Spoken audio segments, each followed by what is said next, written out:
Hello, everybody. Welcome to episode number 5 of season 4 of NASCAR Weekly Podcast. Joined today by our usual crew and also our good friends S1apSh0es and JettMDK. How's it going, fellas? Are you aware of your surroundings tonight? I'm trying to be aware of my surroundings. I'm still moving in, still unpacking shit. I'm very aware. I locked both doors. Locked down for the night. You got 2 doors?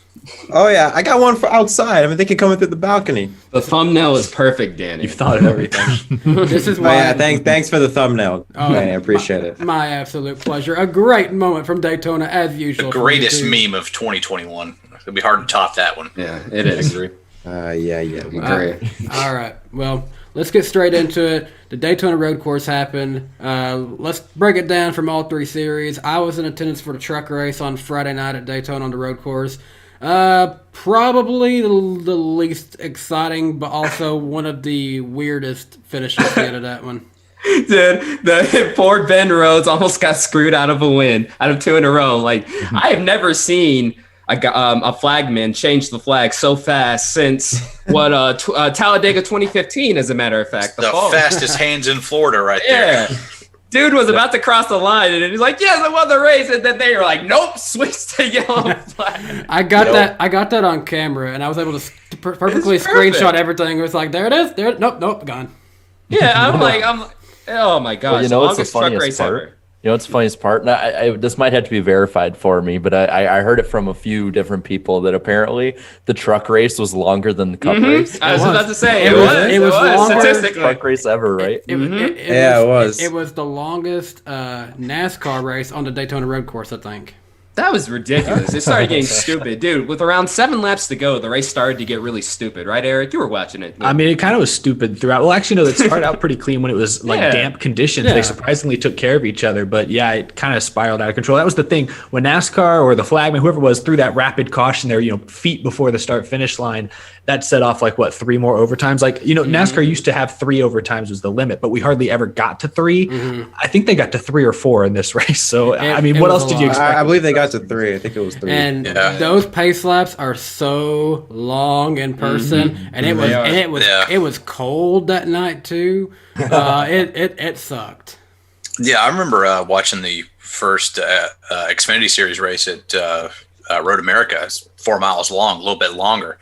And I remember when they would wreck and they wouldn't throw local yellows or anything. And I was just like, dude, I can run to Zaxby's and get something to eat during this time, go on a beer run, clear across the county, come all the way back, and they still won't have the green flag going.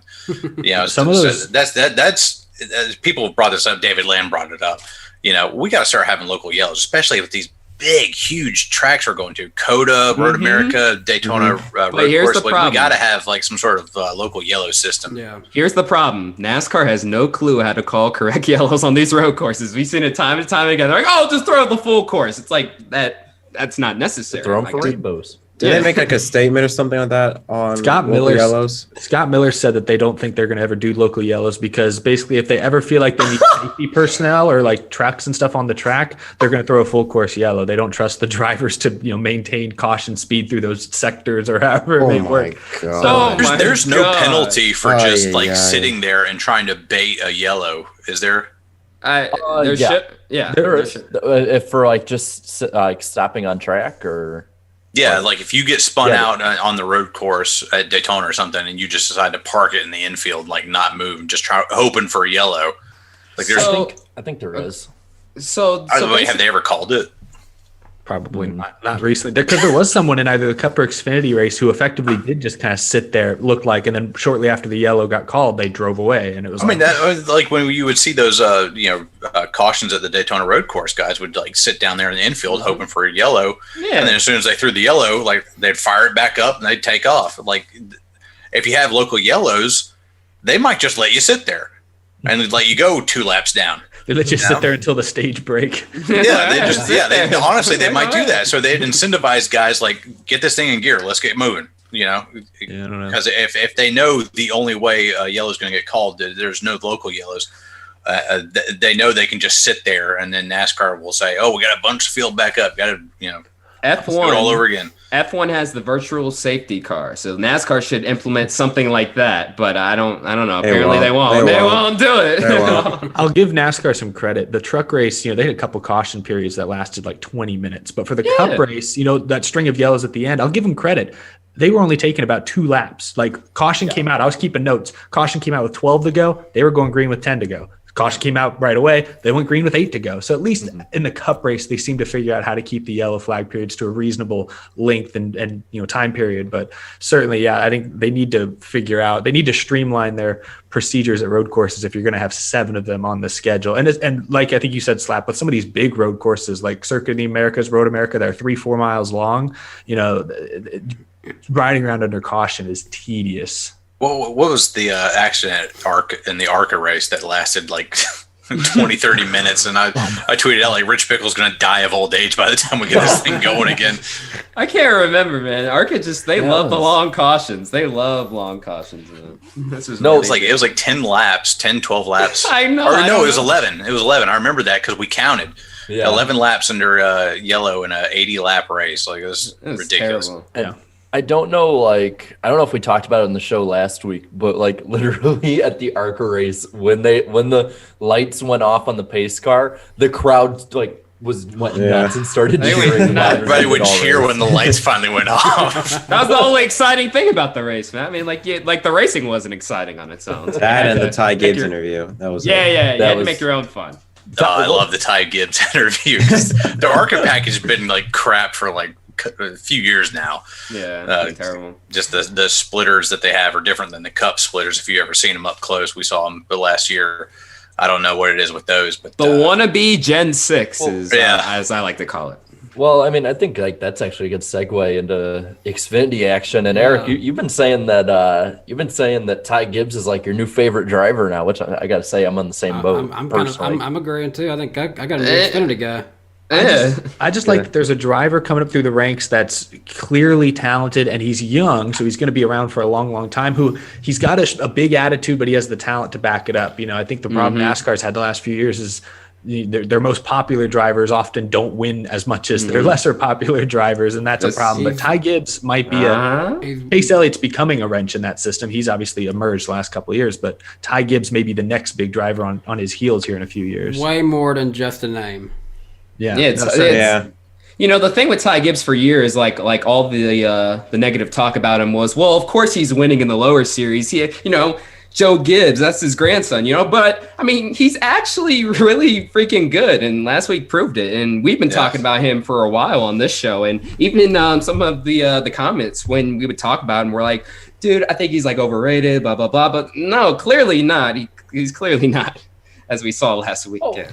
And what I like about him too is he might have an attitude about him, but he is incredibly respectful. When we had him on, he's like, oh, okay, so it's okay that we talk about this or do this. We're like, he's so nice. The driver, you dictate where we go on it, man. And I personally love a lot of attitude. When a driver has a lot of attitude, I love that too. It gets engagement going on social media. They're gonna say what's on their minds. That's why, I was like, dude, why are you apologizing to Dale Jarrett, man? He doesn't know what he's talking about here. Come on now. I remember he's very emotional in the moment. When you get him, when he's not in the moment, he is very respectful, like you said. He's very polite, good kid. But he is emotional. I remember over a year ago, it was Phoenix in the ARCA, or maybe it was K&N West race. He was dominating. Late caution screwed him. He ends up finishing second, I think. And you could tell he was kind of fighting back a lot of emotions, but he gathered himself pretty well to do the interview with FS1 or whoever it was at the time. And I was impressed because at the time he was, I think, maybe 16, maybe just turned 17.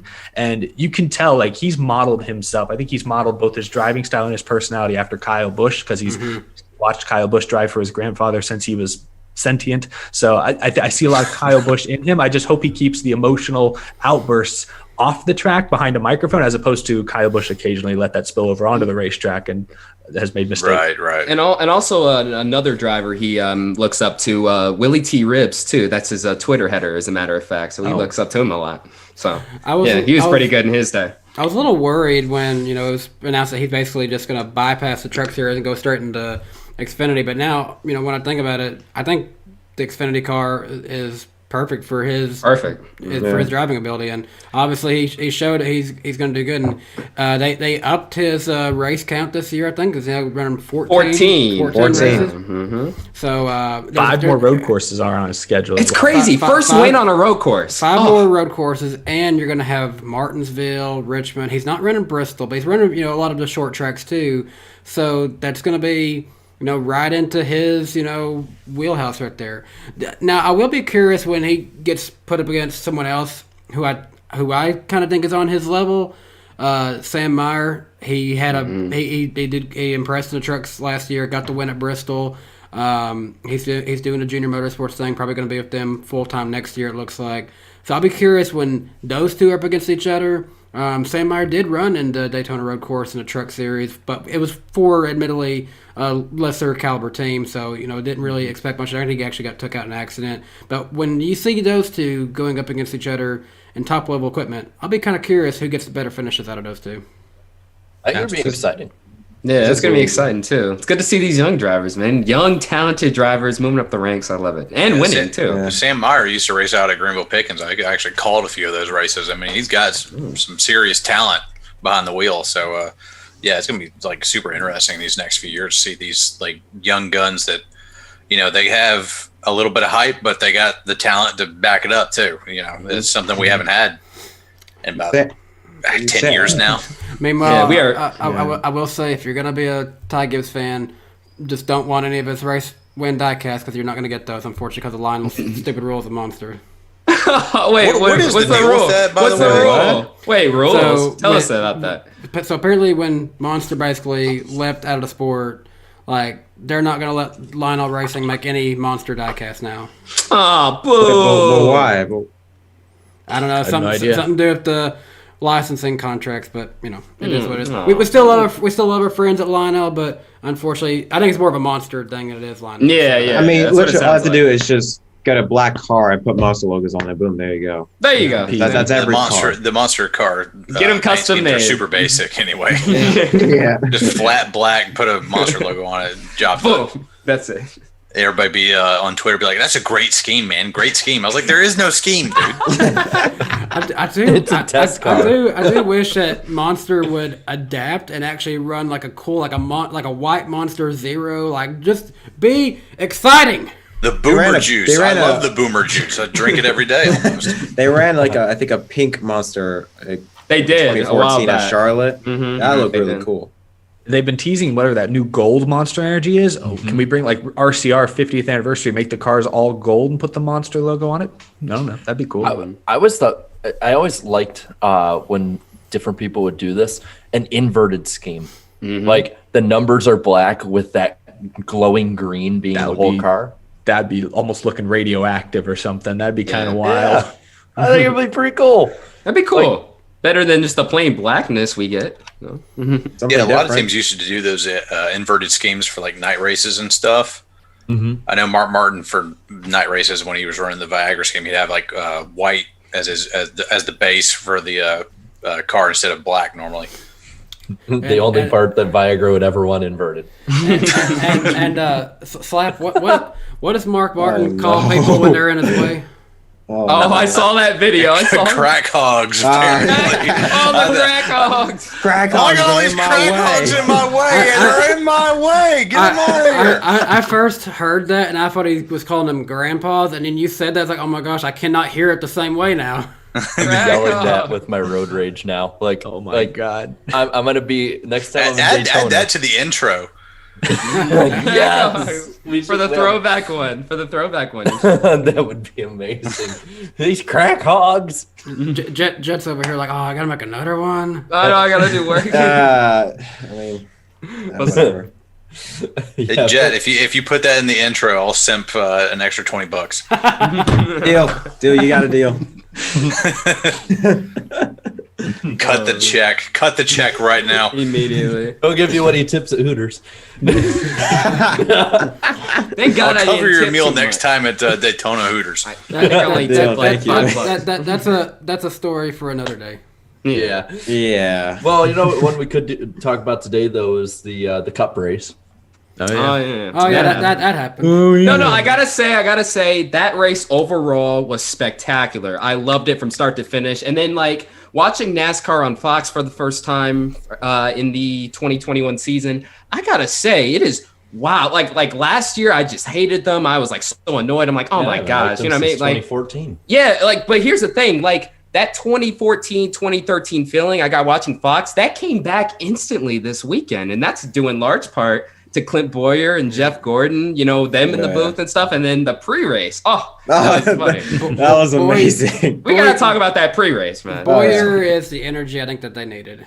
Yes, that was their missing link, it looks like. I mean, just having Gordon and Joy in the booth, I mean, that was, it wasn't my liking, but... It seems like with Boyer, Gordon's just more loose, more natural. Yes. I kind of hate that I'm gonna be in attendance in person at Dirt Bristol because I'll get to miss what Clint Boyer's gonna say about it. Mm-hmm. He's gotta have a lot to say, yeah. And I feel like Gordon, he finally has his wingman in a sense, you know, like it's about time, you know, and it's fitting those two. Yeah, those two guys like play off each other surprisingly well. Mm-hmm. You know, Jeff Gordon, he always sounded stale, and now he sounds like he's alive. You know, he needed a guy. He needed a guy. Yeah, they put a few Bush beers in Clint Boyer, and they throw him out there, and then they just let the chips fall where they may. I love it. That's great. I love that NASCAR or that Fox has like figured out though that the best thing they can do is just let Clint be Clint, not try to force things upon him. They kind of just give him the resources, and I wonder whose idea. It probably wasn't Clint's idea to race those,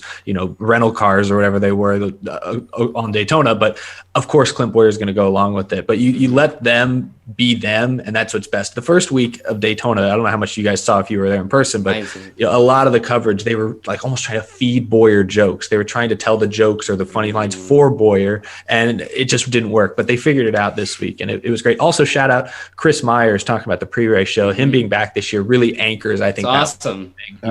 Good. It's awesome.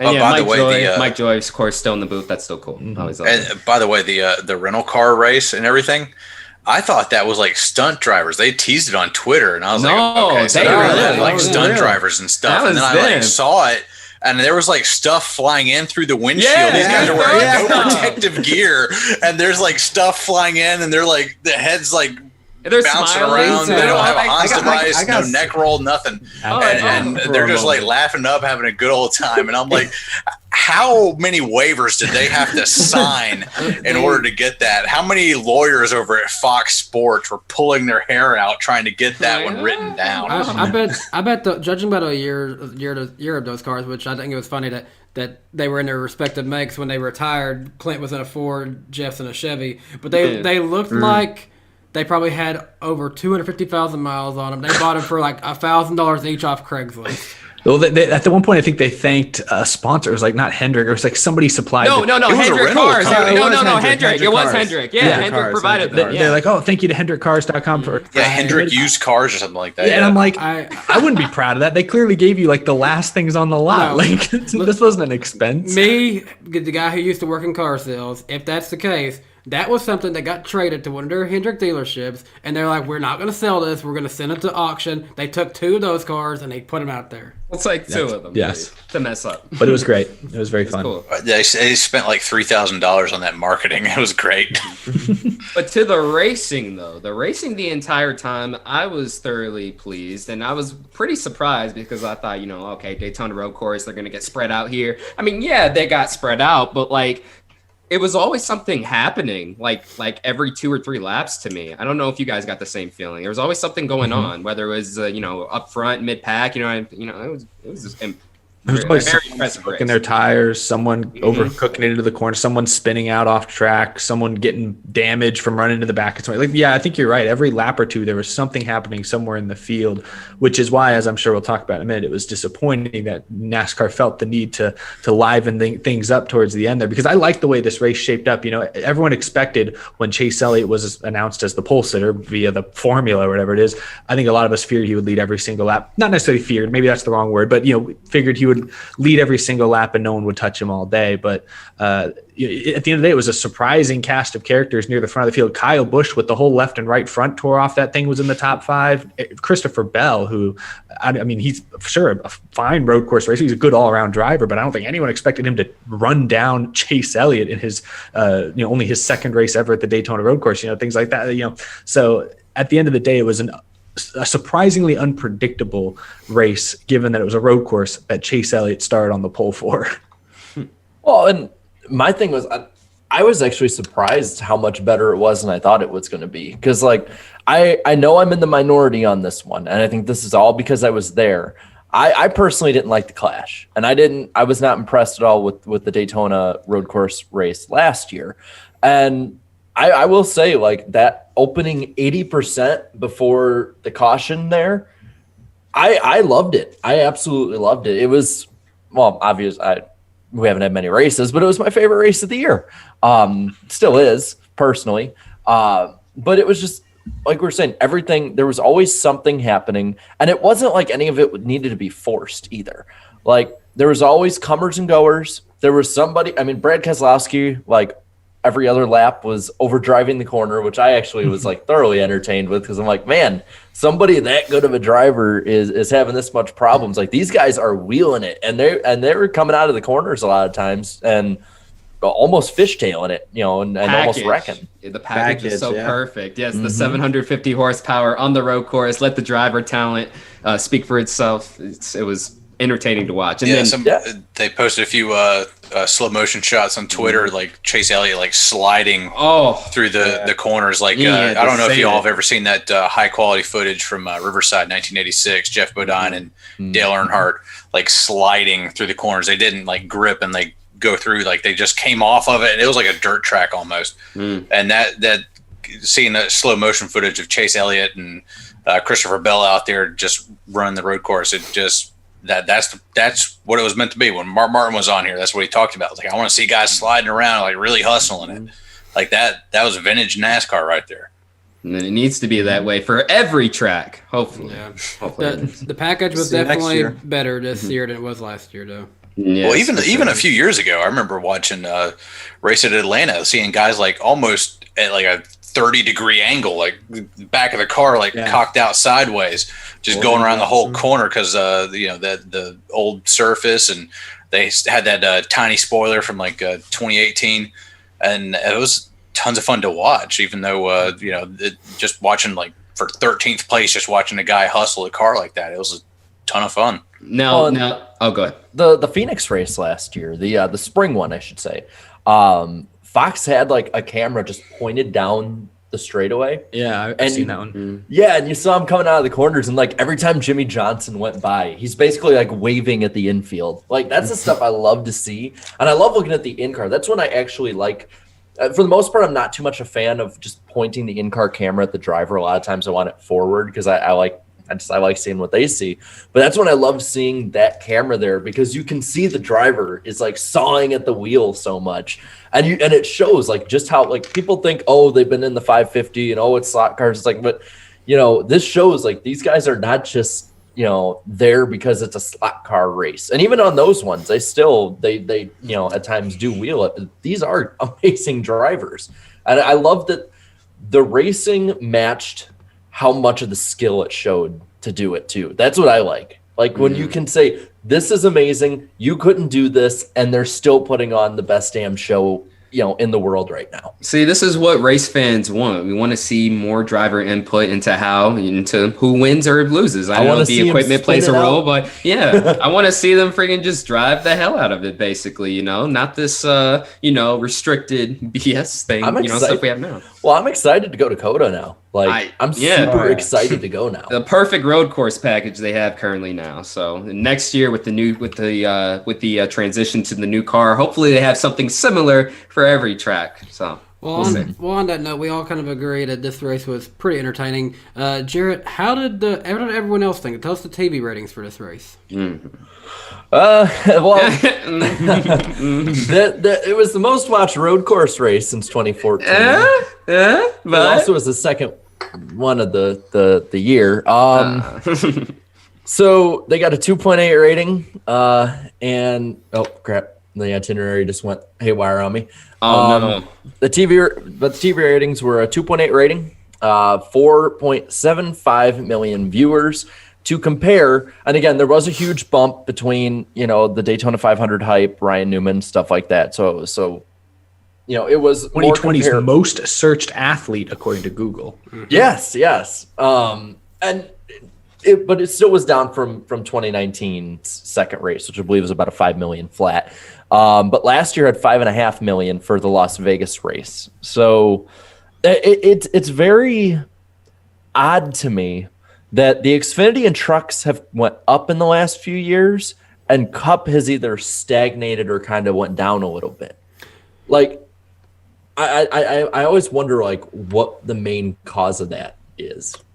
I think perhaps maybe the racing. I mean, people might prefer to watch their trucks or whatever. Or I don't think that's what it is. That's what I'm saying. Unless you're a diehard fan, then that would be. Go ahead, Eric. I'll go back to the thing I used to get in hot water for saying 3 years ago. It's the drivers. Dale Jr., Jeff Gordon, Tony Stewart, Matt Kenseth, Carl Edwards, Jimmy Johnson. I mean, they've all retired in the last few years, and so now people are maybe watching Xfinity and truck because they're trying to find Ty Gibbs, they're trying to find Christopher Bell or Tyler Reddick, someone they can root for in the future. Haley Deegan. I think that's maybe part of it is people are losing their favorite drivers from the last 15 or 20 years in the Cup Series. So, maybe they're less inclined to watch that race right now because now they're just watching people that they've rooted against for 15 years.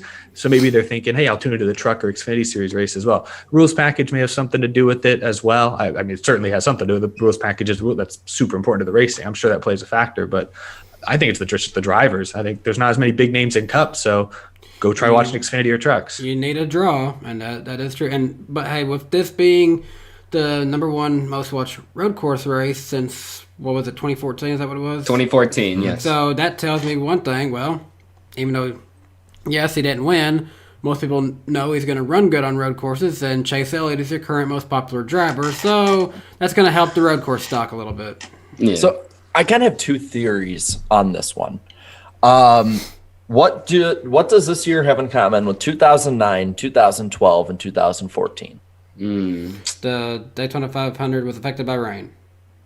Bingo. Wow, well done. NASCAR is in a really odd and unique position where their entire season is predicated on the big event starting the year.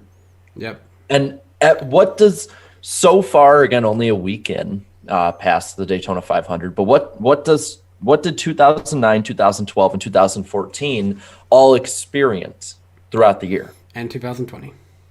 Well, in 2020 to a degree, but I'm taking that out because of the pandemic. Okay. But what had those 3 years all had in common for the entirety of the year?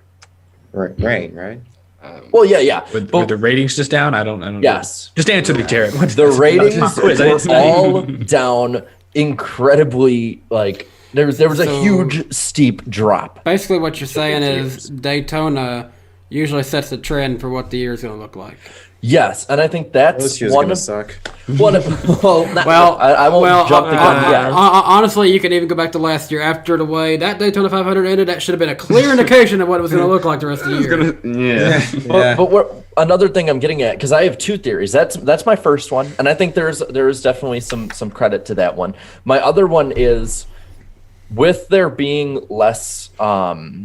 And that's just for the Cup Series. But when it comes to the lower series, my theory is that with there being less NASCAR on TV because of no qualifying and no practice, I think that a lot of the diehards are getting starved for content or for racing, and they are watching more Xfinity, more trucks, maybe more ARCA. I doubt it. I mean, let's be realistic here, guys. I'd rather watch paint dry at this point. I want to watch racing. I want to watch racing, not ARCA. Let's be real. But I think that might be part of it. I think that it's multiple things going in all at once that make this really odd occurrence. I could be wrong. Again, don't take it to the bank yet. But I think that those two factors really have made this kind of odd occurrence. I'd be really interested next year when they hopefully bring practice and qualifying back. what the Xfinity and truck ratings will end up being more of.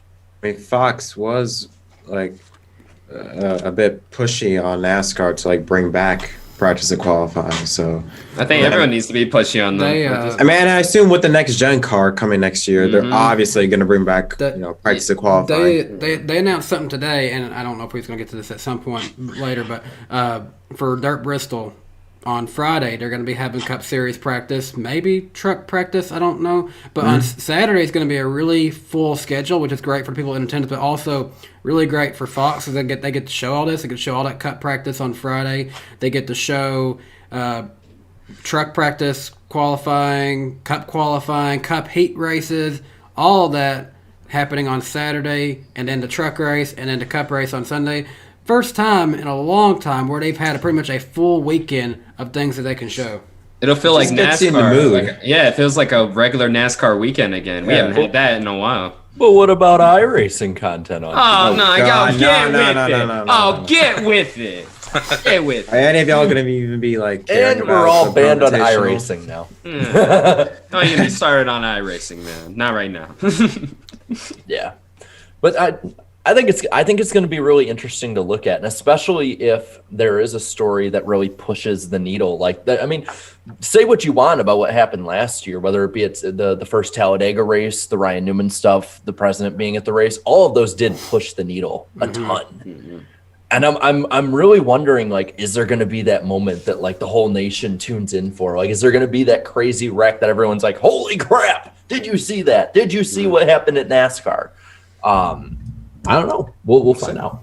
We'll find out. Hey, 2 first-time winners in 2 weeks. I can think of at least one other driver. That's awesome. He got his first win this season. That would put NASCAR on the national stage in a pretty significant way. Yeah, we could honestly, with us having 2 first-time winners this season, we could be on track to have more first-time winners this season than we did in 2011 when there was like 3 or 4.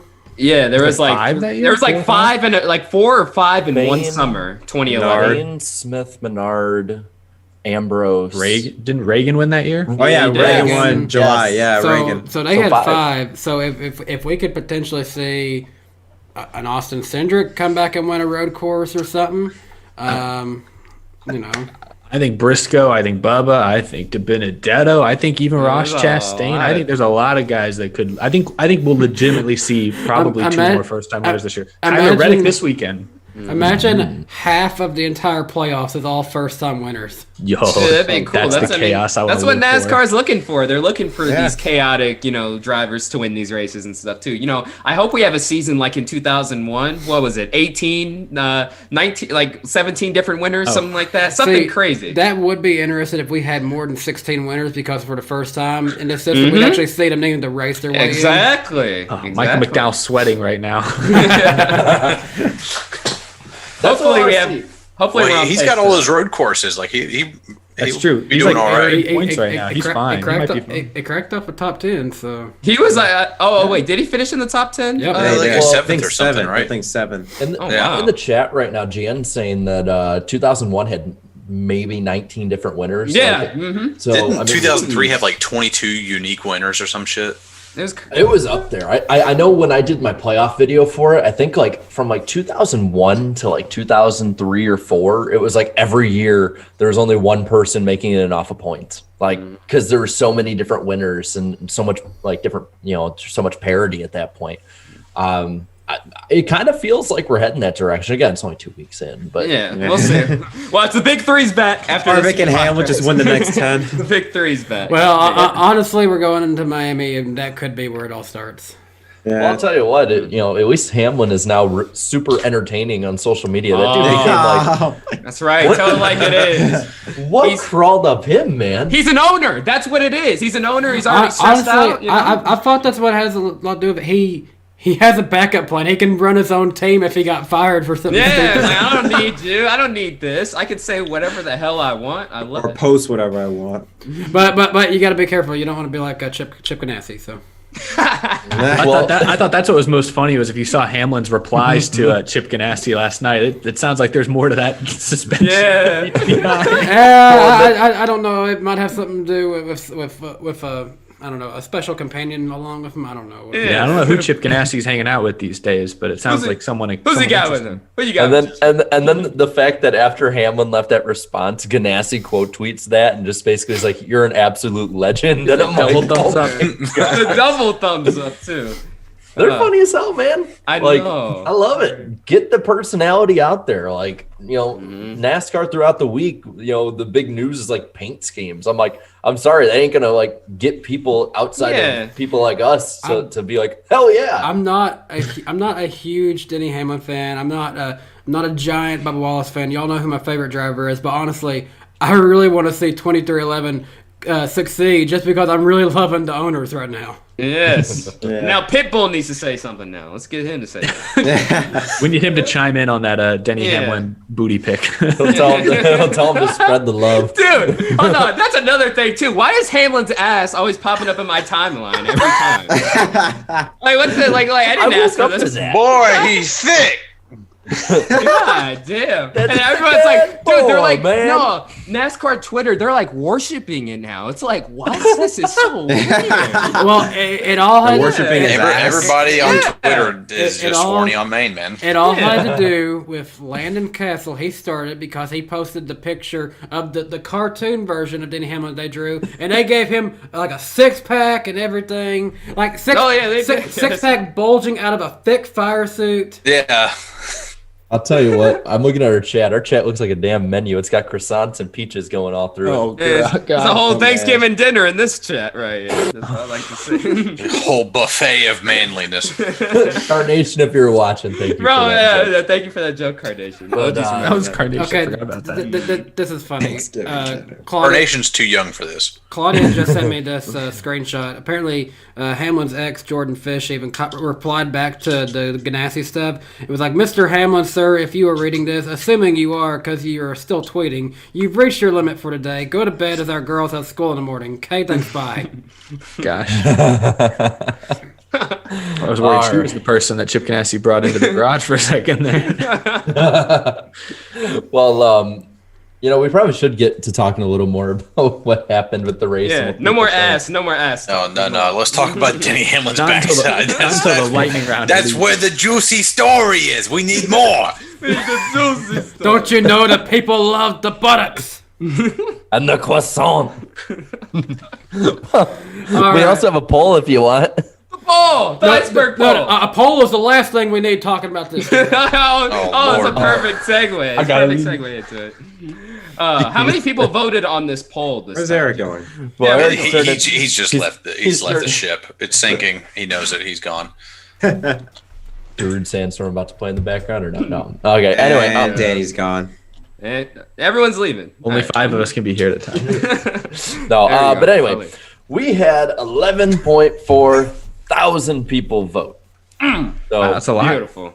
Second most all time. I actually didn't pull up all the statistics of the polls that I always do. But yeah, second most all time. Only did the Daytona 500, which is expected.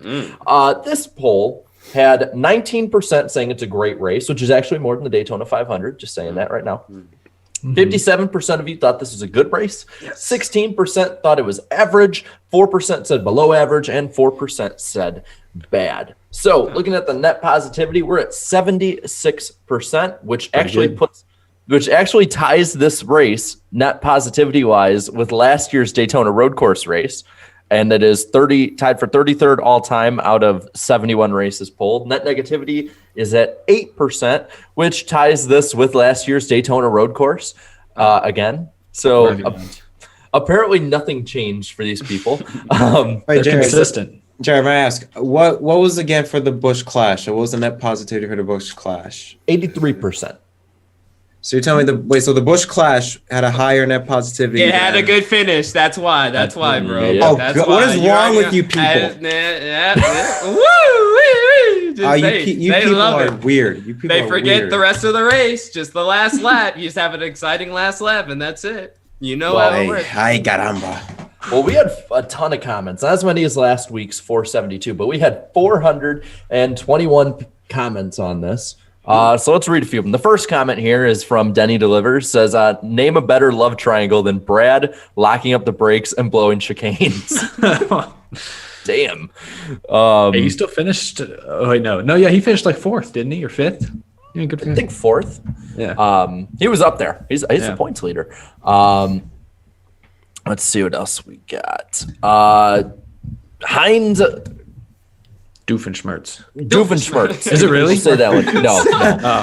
But he says R.I.P. Kyle Larson to the Tokyo Drift into the Oh tire yeah, he barrier. choked it. yeah. He choked it, bro. I thought he was gonna Yeah. win. He choked that. He tried. All those it. He Ganassi tried cars have sucked. The Daytona Road Course, the Wait. Clash, the actual race, man. Kurt Busch. it. Well, Chastain got dumped. And Yeah. Yeah, Chastain gets to get dumped. Yeah. Yeah. And then this one from Eric Katozzi says, damn, Elliott had it. He has a number 9 profile pick. But oh well, there's more road course races on the schedule. Man, you are so tame compared to the rest of your brethren. That's a You great. sure it's a Chase Yeah, all of Elliott y'all fan? be like, Is that a him. Chase Elliott fan? It sounded logical. That is a great attitude to have. Yeah, I know as a junior fan, I never had that attitude. I'll be real Well, with you. no, honestly, for junior fans, all we could say is, well, there's 3 more super speedways. Maybe we won't crash. No, you're like, yeah, there's like 6. We'll win one. Well, he says also congratulations to Christopher Bell. Could he be the next big driver? I mean, maybe. He's already proved himself Hey. in the lower tier, so he's well on his way. They got him with Adam Stevens, man. The sky's the limit. Oh yeah. Because he was fast at all during Speed Week as well. I remember in his dual race, he was up front.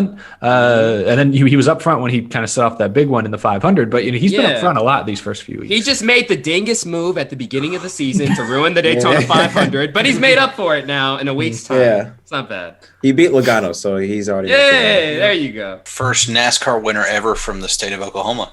Oh, yeah, that's true. Oh, I saw a map someone put out that showed all the states that don't have a driver that have won, and it was more than I thought. There was probably like 15 states on that list. I was surprised Nevada. Minnesota was on that list. I was Nevada like, seriously, is nobody always from gonna be on Minnesota? that list. Oh, you betcha. Come on, Rusty, get in the cup card. Make it. Get him. Tell BJ to let you drive. Yeah. Yeah. NASCAR National says 2 first-time winners to start out 2021. You love to see it. Let's see. I'm trying to find the appropriate ones. You got to sift through a lot of others. You can get edgy. You can get a little edgy here. Hoyt Moore here and this is for, I said there was 57% good. He goes, when you change it from 56% to 57. So good on you. You're moving the needle. Nice job. Let's see. Motorsports Fan 17 leaves the lyrics to "Long Cool Women in a Black Dress" by the Hollies. Nice. So Who? good on you. I've never heard of them. We ain't, The had what? people, we ain't had people leaving random stuff in a while, so that's interesting. Yeah, I love that. Nice. Yeah, I missed Yeah, I the remember song lyrics. I remember the comment. I forgot who it was when the person left the ingredients to chicken noodle soup. That was an odd one. It's chicken, it's noodles, it's water. What more do you need? I mean, that's a pretty. Have you had the Script to Be movie yet? Posted in the comments. No, but it will be now that you said that. Let's see. Lucas Gaming TV _TV says only watched the last 10 laps, so didn't get the full race. And that was a whole other race. Those are the 10 laps NASCAR wanted you to see. Reen Garcia says all good beside NASCAR throwing the caution for rain. Seriously, it's a road course. WTF. Tired of them trying to manipulate races. Well, you know what? I got a lot of flack for criticizing them. I just want to say that I was starting to question myself as well until I found out from people that even Dave Moody said it wasn't raining. So He said it on the radio. He said it on the radio. The narrative changed after the race. I'm just saying, man. Like, just saying. But yeah. I'm completely delusional. Let's see what else we got. Evan Nukula says Christopher Bell won. Damn, I didn't see the finish because I thought Mickey Mouse was gonna win. Oh my god. All right, we're at the last comment. Are we? I want all 5 of your opinions here. Mickey Mouse. It's a Mickey Mouse championship or something. It's a Mickey Mouse championship. Is it positive or negative? Negative.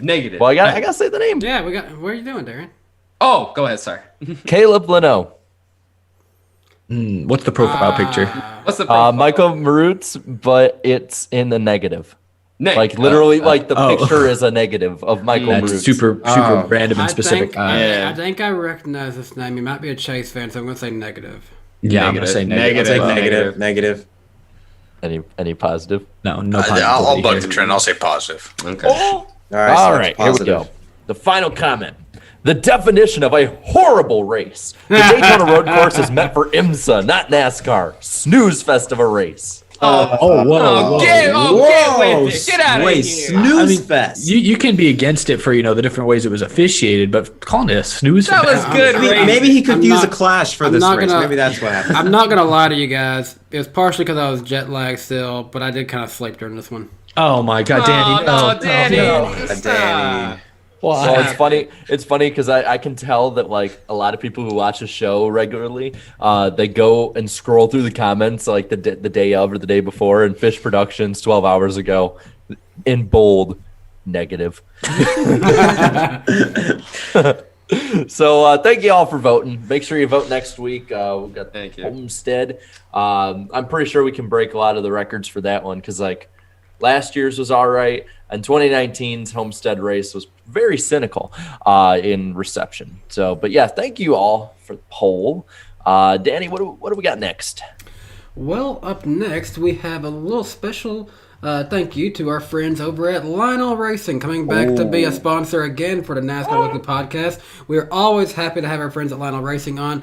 And what special diecast do we have today? I'm going old school this one. I've got the 2001 Kevin Harvick. This is post, Dale Earnhardt's death. This is when they painted it white with the black numbers. Really nice. And you Kevin Harvick fans, you can pre-order your 2021 Kevin Harvick diecast by going to LionelRacing.com. Pre-order your favorites there today. I've got already my Alex Bowman 2021 car pre-ordered, as well as a few others. I'm actually expecting the 2020 Chase Elliott throwback car to come in this week, as well as the Jimmy Johnson car, which I got last week. So there are plenty of great diecasts for you guys to choose from.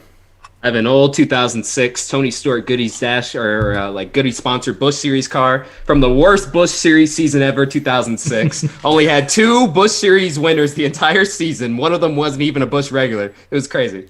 Get hard for Bernard. So I'm not going to lie now. I got this exact car because the one that Jett has in his hand, I was going to buy that, and he pulled it away from me before I could. Jet's shipping. Wow. Yes. To be fair, But- I wanted to get a Budweiser Dale Jr. one in 2002, and Jake stole that. So I was like, you know what? I'm But gonna steal this one. Honestly, I think the black looked better than red anyways. So Jet's currently yeah, shipping right. my diecast I got in Florida. Yeah. Oh, Eric. Mine's got a signature. everyone's got a come on. Let's go. well, that's the winner circle. I got one, the so. before. I got Dale Earnhardt, and for people who are listening right now, I have Oh, that's not a Dale- real one. That's not a real one. This is a real one. Still There you pretty go. damn cool. Oh, that's pretty But nice. It's called the Man in Black scheme, and it's Dale Earnhardt and Johnny Cash. It's actually my grandfather's right now, but I just wanted to pick it up and dust it off and show people because it's pretty badass. What year did it come out? 2003, I think. Yeah, 2004. Oh, That's nice. sick. Here's It's- one more it's pretty diecast. awesome. Oh wait, this is the Buddha belly. No, this is no! the diecast of Buddha belly. Put that away. No, Very damn it. unprofessional, Darian. Oh god damn it! I'm sorry, guys. Yeah. Nice belly, Jarrett. No But- problem. It's my but- midriff. But anyways, thank you again to Lionel Racing for sponsoring the NASCAR Weekly Podcast here on the Out of the Groove Podcast Network. Thank you very much. And Danny, do you want to read the mailbag question? Yes, let's turn over to the mailbag question. This week's mailbag question comes to us from Matthew Merlino. Hey guys, I know it's not a NASCAR question, but what are some tips for becoming a NASCAR YouTuber? Have a good night, guys. Well, I think this could apply for anyone, whether you want to do NASCAR-based YouTube or if you just want to do YouTube in general. My thing is before you want to start YouTube, I would kind of suggest wait a little bit until you've kind of matured a little bit so you can be more comfortable on the platform a little bit. But watch other YouTubers that you enjoy, find out what you like about what they do, but try to apply things that you learn from them into your own way and make content that you enjoy, make content that you would want to watch. And that's how I started back in 2018 and have kind of more leveled out a little bit and kind of needing to try to refresh myself personally a little bit. But I'm now doing this as a full-time job for someone else, so it's kind of keeping me doing the whole YouTube thing. But yeah, just really make content that you like, and that's the biggest suggestion right there. What about you guys, though? Yeah, I totally panicked and ended up making the channel. So it'll be a little different for him. I was like, oh, I got to stay into the sports somehow and stuff. But nah, man, just have fun making the content you want to make. And like Danny said earlier, you know, just kind of pick and choose from different YouTubers. I know personally 5 Points and Urinating Tree. I grew up watching them, you know, long before I started YouTube, and I was kind of like picking their brains a little bit, watching their content, and I was like, oh, okay, I can kind of try and make similar content, but give it a NASCAR twist to it. So that was just my story. So hopefully, can't wait to see what yours turns out to be. Oh, go ahead. You can start. I was going to say, as they used to, you know, always preach to us in film school, was tell the stories that you're uniquely qualified to tell. And so I'd say, like, definitely find your path, find what topics you are qualified to speak on and what you're super passionate about, because it's easy to get burned out. So you got to find something that you're both interested in and that you think fans will find interesting. And the closer it is to home, the better you're able to talk about it, the better you're able to, you know, create something true to it. I think that's always for the best. My thing, you know, because a lot of people, you know, these three on here have said what stuff to do when you start or before you start. I'd say once you get into it, big thing to remember is, like, don't overdo it right as you start. So, like, some channels, like, people are better with like one video coming out every week or a couple weeks, and it works. It works. Others, you know, like what I do, for instance, you know, I put out a really high volume right now, like 4 a week on top of 2 streams on my channel and the podcast and whatever channel that's on. But I didn't do that right away. Like, when I started, I uploaded a video maybe once every like 2 or 3 months. And then it went to once a month, once a week, twice a week, and just build up from there. Because if you're jumping in thinking you're just going to upload a video every day and stream every other day, like, you're going to get burnt out. So I just not wean yourself onto it, but like just slowly start seeing what you can do and push what you got. And if you're overworking yourself, tone it back. You know, it's just stuff like that. You just got to know when's the right time to put a ton out, when's the right time not to, and what is best for you. And it's a trial and error. And as Fish Production says, and heart a lot of comments. yeah. No, IDK hearts like every comment. I don't get it. But He does. He reads every comment and hearts crazy. them. He's like, if they're willing to comment on there, I'm willing to heart it. That's engagement. Mm-hmm. His VidIQ score is like through the roof. Here's some good things from Jan. Says Urinating Tree gives good tips. 1, write ideas for a script down. 2, do your own thing. 3, deal with the trolls. They are inevitable. 4, don't imitate someone else. People will see right through that. That is true. Yeah, Exactly. Yeah, at least make sure it has some sort of substance to it too. You know what I mean? So make sure you're very passionate about it. but yeah, that I like that question. If Jet Slap got anything to.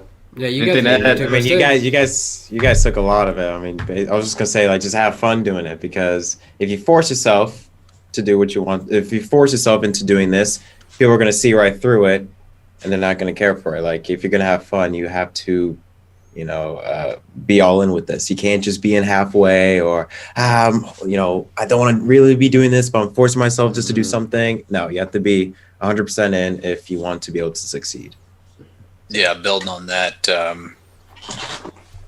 mean, if you're trying to chase the algorithm, like, oh, Minecraft's big right now, let me do Minecraft. Like, eventually, you're going to get tired of Minecraft. You know, it's kind of what Danny B and Eric talked about. Do the video you would want to watch, because if you end up trying to chase what people want, and by the way, people don't really know what they want. So when people like suggest, like, oh, you should do this, you should do that, Don't listen. you go chasing that, you're going to get burned out, and people aren't going to watch it because, again, people don't know what they want. So just make the videos you want to watch, do what you want to do. It sounds corny as hell, but just be yourself.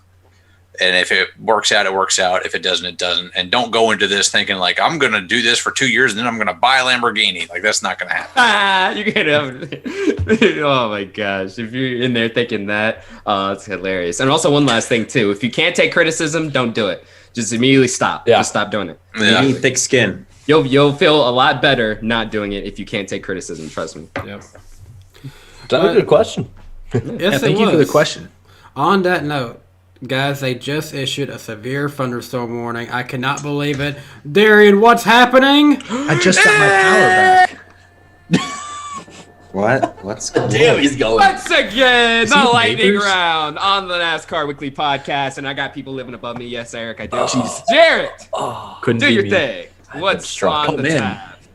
Love how it cut out for 3 seconds. I got pretty 5 long. seconds. No one I got heard pretty any. long there. No one heard any of that. Oh, they didn't? Okay, might have then been a hear it record. for the outro. For the outro, there, I'm going to make no. sure they hear the whole thing. The Jarrett, lightning bolt is trained right on Jared's face. That is I love correct. Cuts out again. Jarrett, what do we have on tab, man? Go for it. Yeah, we got a lot. We got actually a really, really big lightning round here. And then after that, we'll get super chats, by the way, for everyone wondering. So the Las Vegas Motor Speedway will be up to 20% capacity for the March race. Thank you. Thank you. Yes. Are you going to be Right there, call. Darian? Of course, I'm gonna try to be there. Yeah. Yeah, of course, man. Yeah, I'll see if my mom wants to go. We always go to the races and all that stuff. So I'll see if she wants to come with me. Just letting you know now, this will not be the last time we talk about attendance. So just letting you know.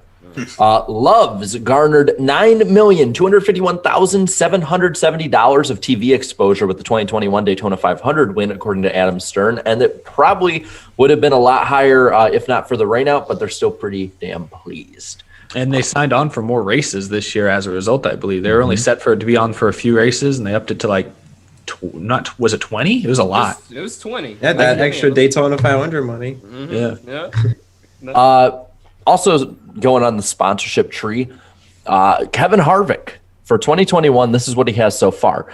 Busch Beer has 17 races left. Mobile One, 6 races. Hunt Brothers Pizza, 4. Jimmy John's, 2. And according to the report, although I'm not sure if it adds up or not, the report itself didn't, but it said it leaves 9 races, including some non-points races, possibly the All-Star race, unsponsored for Harvick for the rest of the year. I didn't realize that Jimmy John's had stepped out so much. Like that's Damn. crazy. I guess they spent all their money on that amazing commercial of Brad Garrett. So Yeah, that's it.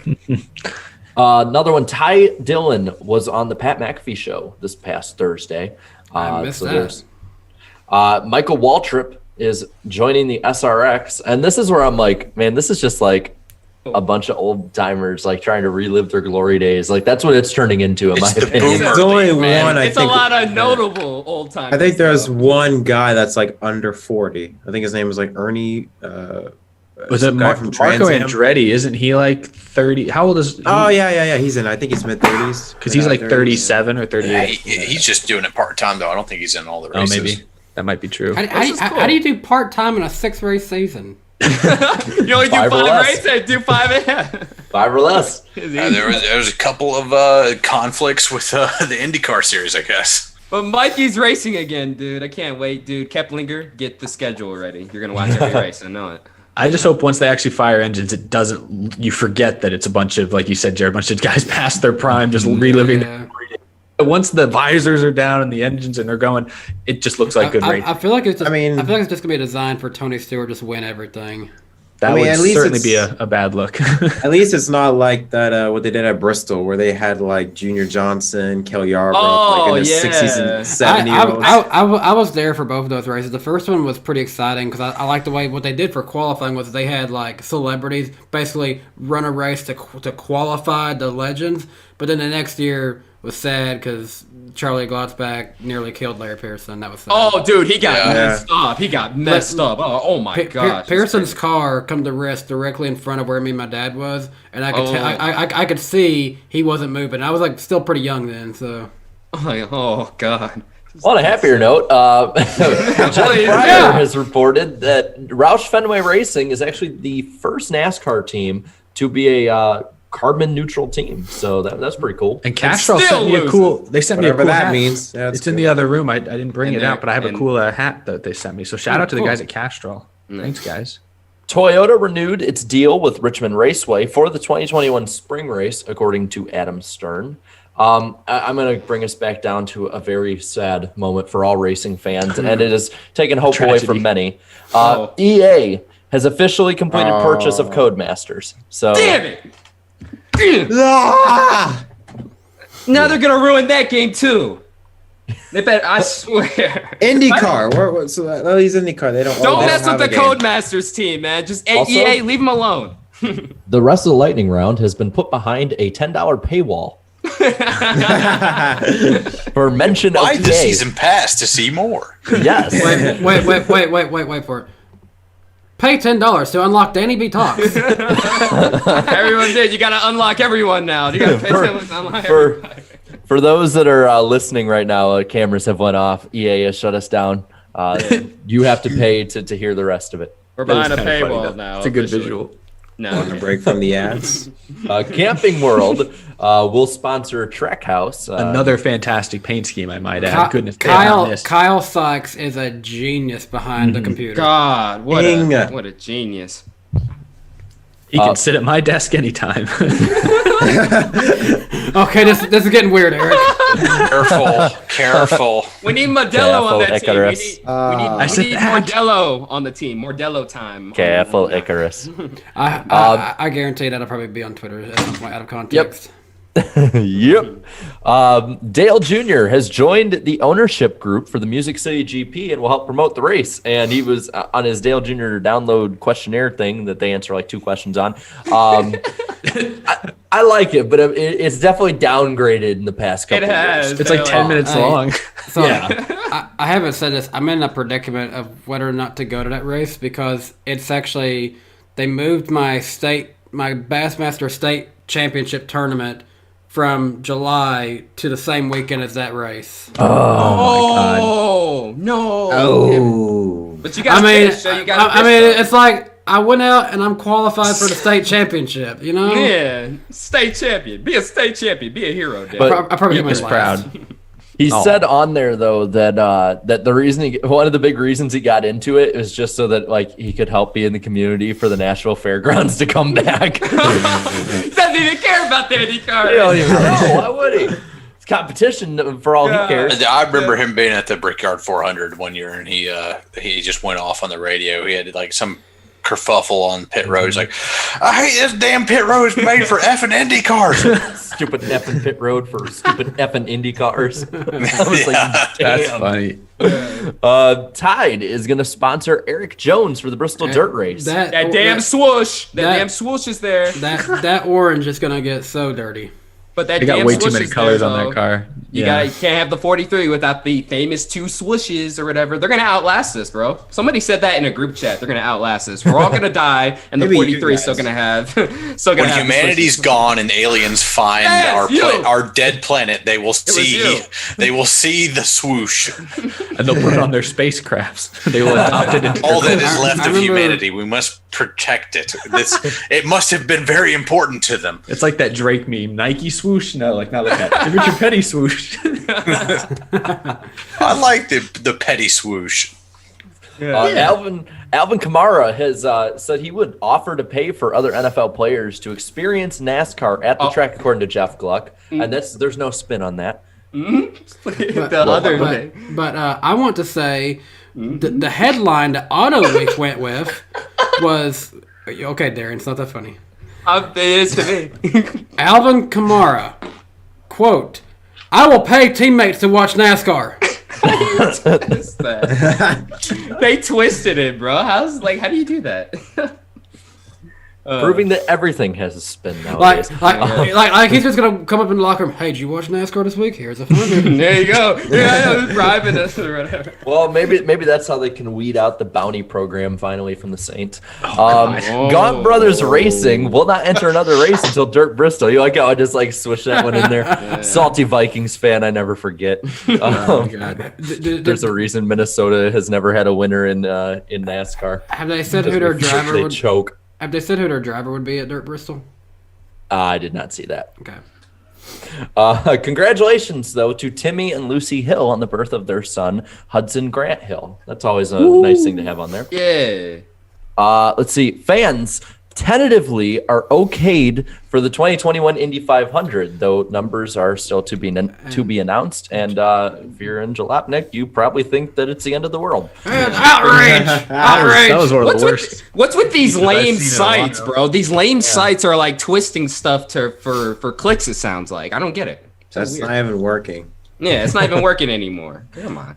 Okay, here's one that at first I didn't think much of, but Martin Truex Jr. is going to be running the Atlanta Xfinity race in March, and Kyle Busch will be running the race at Atlanta in Xfinity in July. Previously, the drivers and races were switched, so Busch had the one in March, and Truex had the one in the summer. That's according to Bob Pockrass. I honestly, I could see both those guys winning both those races.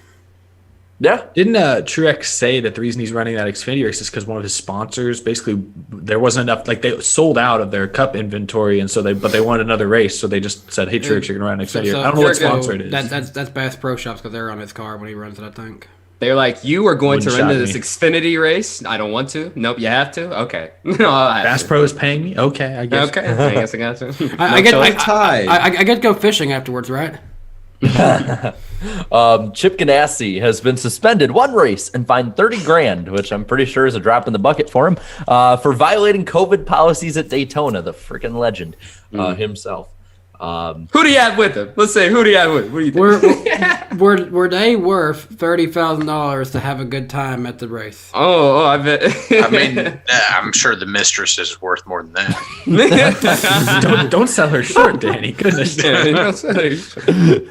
I'm sure the mistress is a very fine lady. Very fine. Yeah, it's very fine lady. Absolutely. Yes. Well worth the rules violation. Busch Beer is running a, and I quote, name a NASCAR race for $1 promotion for the May race at Kansas. As soon as that gets to 4chan, that they're done. Yeah. Dude, Mountain Dew did like a similar event. And what was the winner? What was the winner of that, Jared? I think it was the winner. Gush and Granny or something. No, that was second. I think the winner was Hitler did nothing. Holy God. Wow. Yeah. Oh Busch my Beer has no idea what they've opened. The Sus 400. Chat, give us your best Oh my God. name for the Kansas race, but keep it reasonable. Come on. Come on. Jeez. I don't like already. It will be the Sus 400. No. Whoa. I'll throw mine in. The be aware of your surroundings 400. Oh, you I piss gotta off love there. that. Hashtag be aware of your Oh. surroundings 400 in the chat, and make sure Piss to enter the off. name as well. That'd be funny. The logo is slap behind you. I like that one. The NWP 400. I like that one. Eric is my daddy 400. The WAP 400. John Deere, yep, John Deere 400. Denny's backside 400. Denny's 400. ass 400. Denny's dump truck 400. Okay, this one is so underrated but should be used. The 400. Fortnite Battle Royale 400. Big boy. Giant ass race 400. Yeah, the giant ass race. Yep. There you go. Giant ass race 400. Okay. Well, okay, so the left shark 400. Oh, you're So- going to hell for that. Whoever put Mark Martin in second 400. Oh no! I like that one. Yeah. Good. Funny. Okay. So tentatively, the COTA races, the laps have tentatively been put out by Bob Pockrass. Bob, you are amazing for doing all of this. Thanks, Bob. Trucks. 43, and it'll be split 12, 14, 16. That's easy enough to remember. Xfinity. Caution laps. Sorry, go on. Xfinity, 46. Why 14, are the trucks 16, at Xfinity? 16. Why are they separated by just 3 laps? Because it's a big ass track. It's a big track. I love the ass isn't a cuss word because I can be so much more expressive with that one. It's in the Bible. It can't be a cuss word. Yes, if it's in the Bible, then it's good. And then the cup race, 68 laps, 15, 69. 17, and 36. Dang, What's wrong stage with 3 is longer 69? than 1 and 2 What's wrong with combined. 69, Could have just added Coda? one more lap. Yeah, just one more lap. The 69 69 400. 400. That's what we need. 69 400. Oh my God, Denny delivers. Jesus. Damn. Applebee's.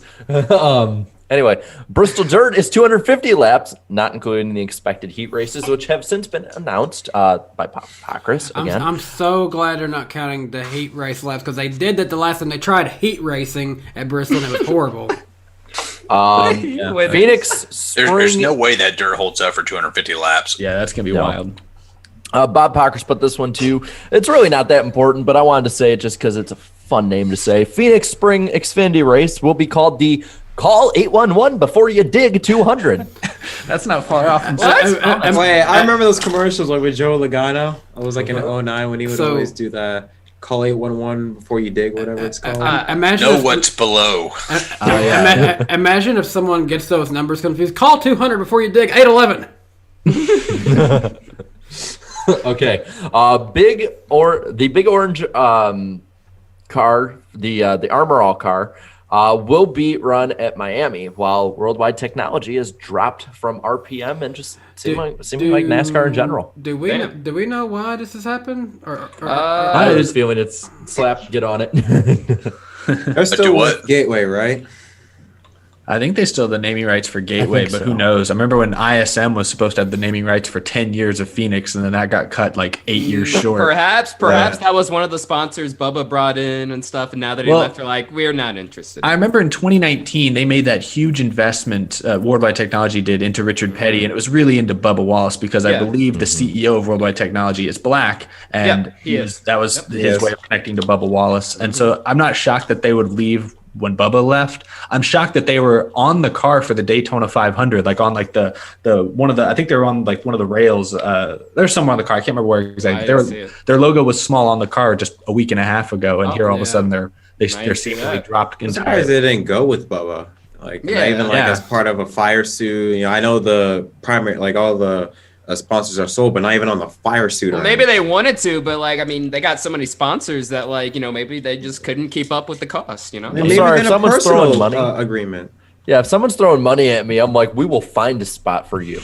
Like, we will make a new. You can be put on all the lug nuts. Like, if they're throwing money at me in this day and age, like, man, I just gave the teams a new idea, didn't I? Let's go. I will tattoo it on my knuckles. Full Ricky Bobby, you're going on the windshield.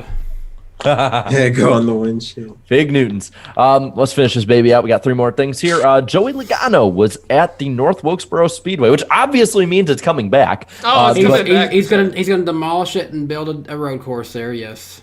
But it says that he was there for a project on Tuesday. So road course confirmed. He's gonna put a 24-hour bar and grill in the infield. His nerdy self is making a project too. Dude, Joey Logano just always makes me laugh every time he does like TV interviews or like commercials. And stuff. Like, yeah, I can't take him seriously. He did a Pennzoil commercial, and my old roommate, White Flags Matter, as some of y'all know him. He was like laughing. He was like telling me like, dude, I was like dying like this morning because I saw Logano in this Pennzoil commercial and stuff, and he was like playing poker, and he was like, oh, 22, that's a nice number. I was filling up my gas tank the other day at a Shell station, and on the little screen they had to start playing ads, while the gas is going, and Joey Logano pops up. He popped up, yeah. I've been to those, yeah. So as a lot of people know in the comments, and all you guys know, I got stranded like in Florida due to that giant winter storm, and we stopped at a Shell. And Joey Logano popped up on the thing, and it scared the hell out of me because it's like he was like, "Hey, Race fans!" I'm like, "What?" That's what he does. I'm just like, "Oh my god, that was weird." Yeah, I also saw. Speaking of old tracks, I saw Dale Jr. posted. Hey, he was in my neck of the woods at Texas World Speedway. Apparently, it looked like filming for Lost Speedways. Or Slap on Location featuring Dale Jr. Better get all that he can there before it becomes an apartment complex. I was under the impression that it already was an apartment complex. It's going to get demolished soon. When the economy slowed down, whoever bought out the Speedway, they lost a lot of money, and so the demolition got stopped. So halfway through. Same thing happened with Myrtle Beach Speedway. The person who bought that lost all their money. All their investors backed out, and so the track is still there, from what I understand. It's just they tore down the grandstands and everything, and some of the lighting. But the track itself is still there. It has not been demolished yet. I think that's part of the whole reason that we're even seeing Nashville Super Speedway even come back, because I think they wanted to sell it, and then investors backed out, and it's just sat around. Now they're like, okay, we got it still. Let's just race again. Don't ever take out the tracks, because then they'll take out you. They're cursed, all of them. So as we talked about a little bit. Never mind. No, go for it, man. Go ahead. I was just gonna say you say that, and then Alex Bowman's gonna win there. So. Oh, dang it! Yeah, dang it, track man. killer. Track killer. So as we talked about a little bit earlier, the attendance for the most part through May is going to be 10 to 30% capacity, generally going up for the most part. Though the Virginia races, Martinsville and Richmond, are still unknowns because, well, at the time of typing this in, the state cap for outdoor attendance was 1,000. I don't know what it is now, but they're going to be raising it. So if you're not Martinsville and Richmond fans, I got tickets to that Martinsville race, that April race. Fingers crossed. Hopefully. And then final thing on here, Steve Letarte is going to be the crew chief for Corey LaJoy, I believe, at Homestead. Man, I wish it would have come out of retirement in 2015. Where were you then? Yeah. Junior needed you, man. You could have won a championship that year, maybe. Now you come back. No, But at yeah, least He's you're back. really involved with Spire, though. He's like one of their. I don't know what he does. He helps out behind the scenes, like a consultant or something. Be like, Steve, what strategy are you trying? Yes. yes. But yeah, so that's it. That's the lightning round. So am I getting Okay. struck again, or what's going on Let's do this again. here?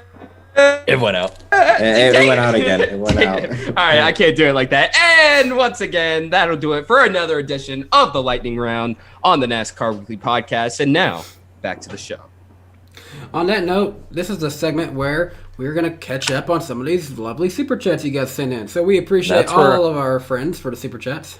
That's where I'm going to go to the bathroom really quick. All right, you go do what you need to do. All right. I will not describe like some people. Okay. Gian coming in $5. Appreciate that. I really hated Scott Miller's comment about local yellows. NASCAR owns IMSA. They can absolutely institute local cautions. That's just a lazy excuse. Fair point. Yeah.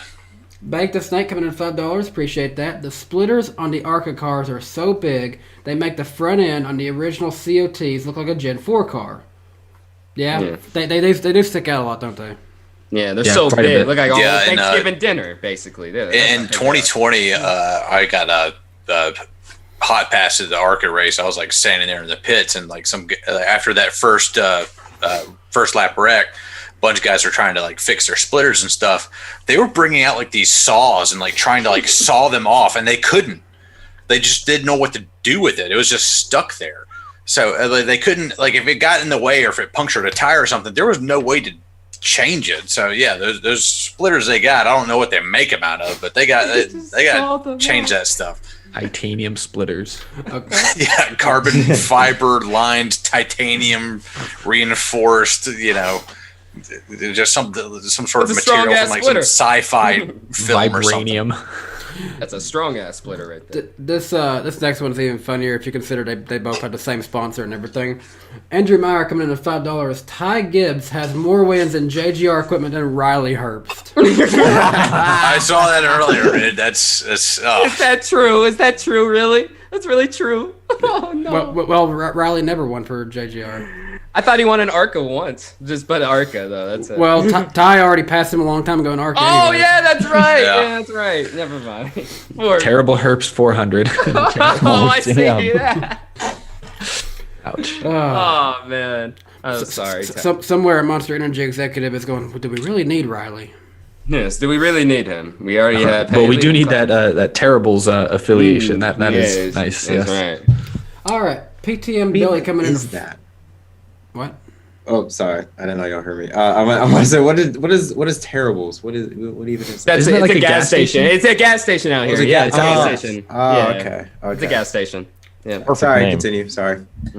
PTM Billy coming in at $4.99. Appreciate that. Other than Danny, who else is coming to Nashville Super Speedway in June? Me, I'll be out there. I'll be there. You'll see me there. I already got my tickets and everything. I'm sitting I'm like gonna right be- behind. I'm sitting right behind Danny, so I'll be doing the MDK treatment to him. Yes. Danny, I forgot. Do we have tickets for Nashville? Yes, we we have have tickets for Nashville, and I'll probably let it go a little bit since everyone had to wait a little bit to get back home. But we'll need to get the payment settled soon. We'll handle that. Yes, later. I We'll I get need the to pay for payment that. settled. We'll do Yeah, that. we'll get it settled. Don't worry, I'm good for it. What is it, like $10? Do you take Bitcoin? I have a McDonald's gift card with a few bucks still on it. Do you take I got Subway some gift card? GameStop stock still. Well, how much that you got? Do you take penny stocks? I don't think I can break that. That's I don't have enough change for you for that. Do you have 25 Bitcoins by chance? Do you take stock from Blockbuster? Actually, fun fact on that 25 Bitcoins. I saw something last week that said that in 2009 there was like a gaming competition where first place got $500 cash, and second got like $150, third got $100, fourth got $50, and then like fifth through eighth got 25 Bitcoins, and that was in 2009 when they were worth not even like $2, and now that would be like $1,300,000. You're telling me I could have sucked at video games when I was 12 and made $1 million? I could have sucked so bad. 25 Bitcoins back then. How much? Hey, Jared, you gave the rundown. How much does one Bitcoin cost? How much is one worth? Let me pull up my live tracker. All right, pull it up. $50,865. So we're gonna do a little math on that one. Is that how much the Nashville tickets cost? Yes. So those people would be worth $1,271,625 right now at this moment. You losers! You didn't hold the line. I wish I would have put $100 in Bitcoin back then. Anyways, It's always a good time to jump in. Well, I don't. We need to invest in time travel right now. Well, yes. I don't have the money for Bitcoin, but we do have some super chat money coming in here. Let's get back to that. I have a plastic shovel. I can help dig. Platinum Paradise coming in at $4.99. Appreciate that. There needs to be one overtime restore. The idea a race has to end under green is overplayed. It robs drivers of wins. Thoughts on that, guys? I don't know. The very next time, think about it like. Well, and it's not the same, but think about like when ARCA, they don't do green, white checkers. They just did a 1-lap shootout at Daytona a couple weeks ago, and everyone was like, they weren't even up to speed yet. I don't know. I think the moment they end a race under caution, when in the years past people are used to them doing overtime restarts, fans will be upset. Fans will be like, "Oh, I at least so get a shot at it." I at least like it where they're running to the white flag. You remember a few years ago when they were like, when you get like halfway down the backstretch with 2 to go, and it's over. That's it. Yeah, that was unnecessary. I think the current rule is honestly fine. They could limit it back to 3 overtimes, but like I said earlier, I feel like they rarely get to 3 overtimes anyway. So yeah, I don't know. Oh yeah, that I just remembered that rule. They had a whole line on the backstretch for it. That was The so overtime dumb. line. Oh, that was some dark times for NASCAR. Andrew Meyer coming in for another $2. Simply crack hogs. Crack hogs. Get Crack hogs are in my way. You're in my damn way. GN coming in for another $2. Appreciate that. Sad thing is the stock cars were better than 550 horsepower. I think he's referred to the actual stock cars, but I don't know. They're going about 20 miles an hour, so yeah.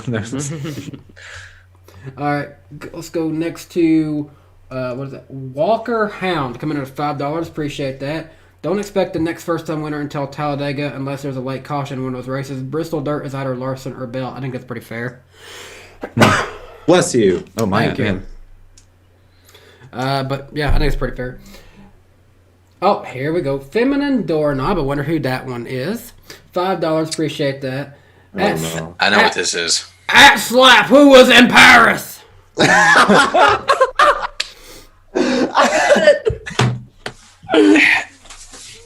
Arian MDK, I'm gonna need you to sign this document. You're not getting it from me, no. No. You're not getting it again. You're getting it. No. I need you to read the document. It's like 50 pages long. It out of your covers mind. everything.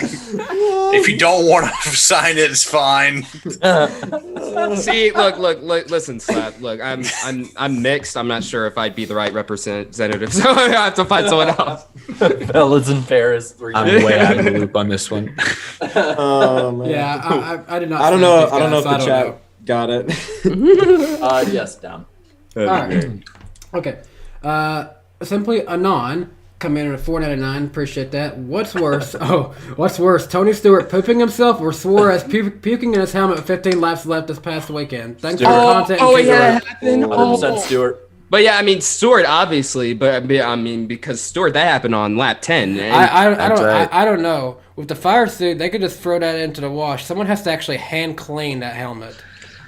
And that's like in your like. Yeah, the helmet's like in your face, dude. Like it's like splattered on the visor. It's like crusted all in your neck and everything. But all I'm saying was That's Stewart, still bad. like, It's a close second. It's I don't want to get too He graphic. shitted but it's himself. Stewart. Yeah. He shitted I'll himself. say Okay, I'll say this okay. about Stewart. He won the race, so he had to go into victory lane and get out in front of people, whereas Suarez could just like go into the garage or Not something many and be like, people "Listen." knew. Yeah, like it took a social media thing. Like with Stewart, I mean, I always laugh at the visual of like 1,000 people huddled around a car that literally reeks like crap. We're like, yeah, he won the race, but what? Yeah, oh, God. Burn that thing, it Get out of stinks. here! Get out of here! Put the one car. I wonder what they did with that car. Probably Please. burned it. Oh, yeah, probably Someone had to buried it clean in the that ground. seat, man. Somebody needs to ask Daniel Suarez, like, hey, did you puke at like a breaking point or something? Like, was it like, what was your like sensation? Where did it happen on the track? Like, what let you know, like, all right, I gotta keep this down until I get past this breaking point. I gotta get to NASCAR 1, and then I can puke. And like, you just had to like keep it down, and then like you got up on the high banks, and you're like, all right, and then he just like dealt with it. They said it happened with like 15 to go, right? Isn't that when the phantom rain caution happened? Maybe there was debris on the track. Maybe with Daniel Suarez like called in the favor. He was just like, all right, Jim France, I gotta ask her for a favor. I did that thing for you back then, a few years back. You owe me. I need that caution, man. I'm about to puke. Or a driver slipped in something, and it was what it really was Daniel Suarez went out the window the lap before, and Someone, track was a hazard. Somebody finally beat Robbie Gordon throwing the foam out of his car. Oh, that interview, that's the funniest interview too. Robbie was like, oh, it came out of the back of the car, bro. It came out of the back of the car. That's what it looked like. someone radioed in. I saw fluids coming out of a 99 car. You might need to bring it in.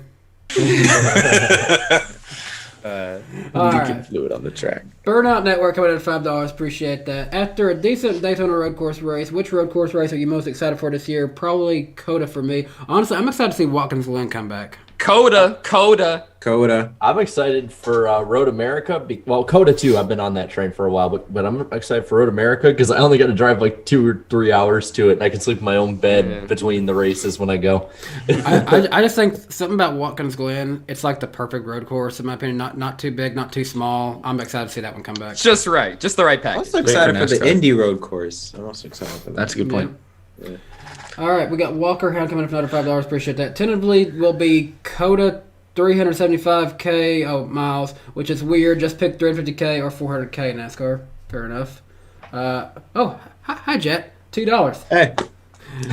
You slap. What did he do that? When was this? When did I don't know? It was like 10 minutes ago, I think. I just saw a slap and went, ew. So I just, That's Disrespect, very unprofessional. All right. right. Hey, Slab, tell me what dinosaur has 500 teeth again? What was it, Slap? I'm not What was Why it? not? I'm Why not like an archaeologist or anything like that. I don't keep up with dinosaurs. I think you know. I think you know. You know. Stegosaurus, Megalodon. I don't know, man. Megalodon. Oh man. All right, we got the Rammers line coming in with 2,500 CRC, which is the Costa Rican cologne, which equals out to $4.09 in United States dollars. So appreciate that, the Rammers line. To Slap, where do you get the music for your videos? I like the ones you used for the Buick video. It's always down in the description. I always have music listed in order, artist and the track name. I always keep that down there. I know some people say don't keep it in the description because people can search for that and then copyright goons can come after you and everything. I've never had a problem with it though. So You'll be all right. it's always in the description. A lot of this stuff is vaporwave music from Artsy Music, ARTZIE music. He has a lot of great stuff. Lo-fi chill hip hop beats to relax / study 2, that the longest running live stream in YouTube history. Yep. Get a lot of stuff from him. Yeah. That's good stuff. All right, we got 2 more and we'll be done here. We got I'm going to say this bad. AVE10, AVE10, that's what it says. Flat or banked homestead, and appreciate it, $245. Flat, what was or, the question? flat or banked Oh. homestead? Oh, banked. Bank for sure. yeah. Bank for sure. Yeah. Banked. Echo Force Entertainment coming in at $5. We appreciate that. Kansas Wreckfest 400 presented by Verizon. Ty Gibbs needs to be full time this year, replacing Daniel Hemrick. No. I don't know about all that. Come This on. is Hemrick's now. big break. Run Ty. Emmerich just got in the car. Like his third big break. Run but, Ty you know, Gibbs full time next year. Yeah, there you go. That's a lot better. Come on, give Hemrick a shot. Come on now. Oh, really quick, I do want to point something out here. I saw Jet put this on Twitter. He's closing in on 5K. So if you haven't already, subscribe to MDK. We want to give him to 5K by the end of the night. Yeah, subscribe to We're MDK. 50 away. We're 50 away. Come on, there's 50 y'all that can sub. Let's Yes. do it. Let's do it, y'all. Please. Thank you, Jared, for the shout out. Yeah, no problem, man. I was not expecting that. On that note, let's get him to 5K. Eric, what else do we have here? Well, this episode is also sponsored by our friends at Forney Industries. Forney offers a full line of welding and plasma cutting machines, metalworking accessories, you name it. For do-it-yourselfers all the way to professional metal workers, Forney has everything you need for your next project. Shop all of their top-of-the-line products at forneyInd.com. That's Forney, Forney, IND.com. And yeah, let them know the NASCAR Weekly Podcast sent you. Thank you to Forney for supporting the show. Absolutely. Love our friends at Forney. Next, Jarrett, what do we have next to talk about? Well, we got one thing before the Homestead preview, and this one I just thought we had to talk about a little more than just a lightning round topic. Joey Logano and Brad Keselowski are not on speaking terms. And this has led to, on NASCAR Twitter, a lot of people will start to speculate, especially when a report come out regarding the future of 2311 racing, and that Denny Hamlin basically is all but confirming, yes, we're going to have another team in the next year or two. And it's basically saying, maybe we'll look at another young guy, but it might not be bad to have a veteran, an experienced veteran. And that's leading a lot of people to think that Brad Keselowski might be the perfect candidate to go over to 2311 racing. And considering his not good relationship with Joey Logano, I don't know how he feels about Ryan Blaney, but not good relationship with Joey Logano, might not be a bad idea. Dude, just drivers in general can't stomach Joey Logano. How do you think his teammates feel from time to time? You know what I mean? Like, I don't blame. Look, I mean, nothing personally, nothing personal against the guy, but I mean, come on, I have to imagine working with him can be pretty irritating sometimes. People say I assume I hate Joey Logano because I'm a Matt Kenseth fan, but my goodness, man, you've been on the Joey Logano hate train. He's just so I don't know. He's so funny at the same time. He's so annoying. He's so goofy. I don't know. Joey's a mook. He's always been a mook. He's losing his hair and he's just 30. He's half bald. He's 30 years old. He's a mook. It's taking a toll on him. Oh my God. He actually did hit in the street. I mean, he's insanely talented, but come on, everyone knows it's true. And listen, just for anyone listening, it might sound like it, but that is not a racial slur in any way. It's not. It's with the context. He did this voice the entire Speed Week. Joey Stone started it. Okay. Yeah, he did. Yeah. Oh, God. Just Just went up. under the bus you go. and then Riss, my girlfriend, jumps in Barbara. with you. Barbara.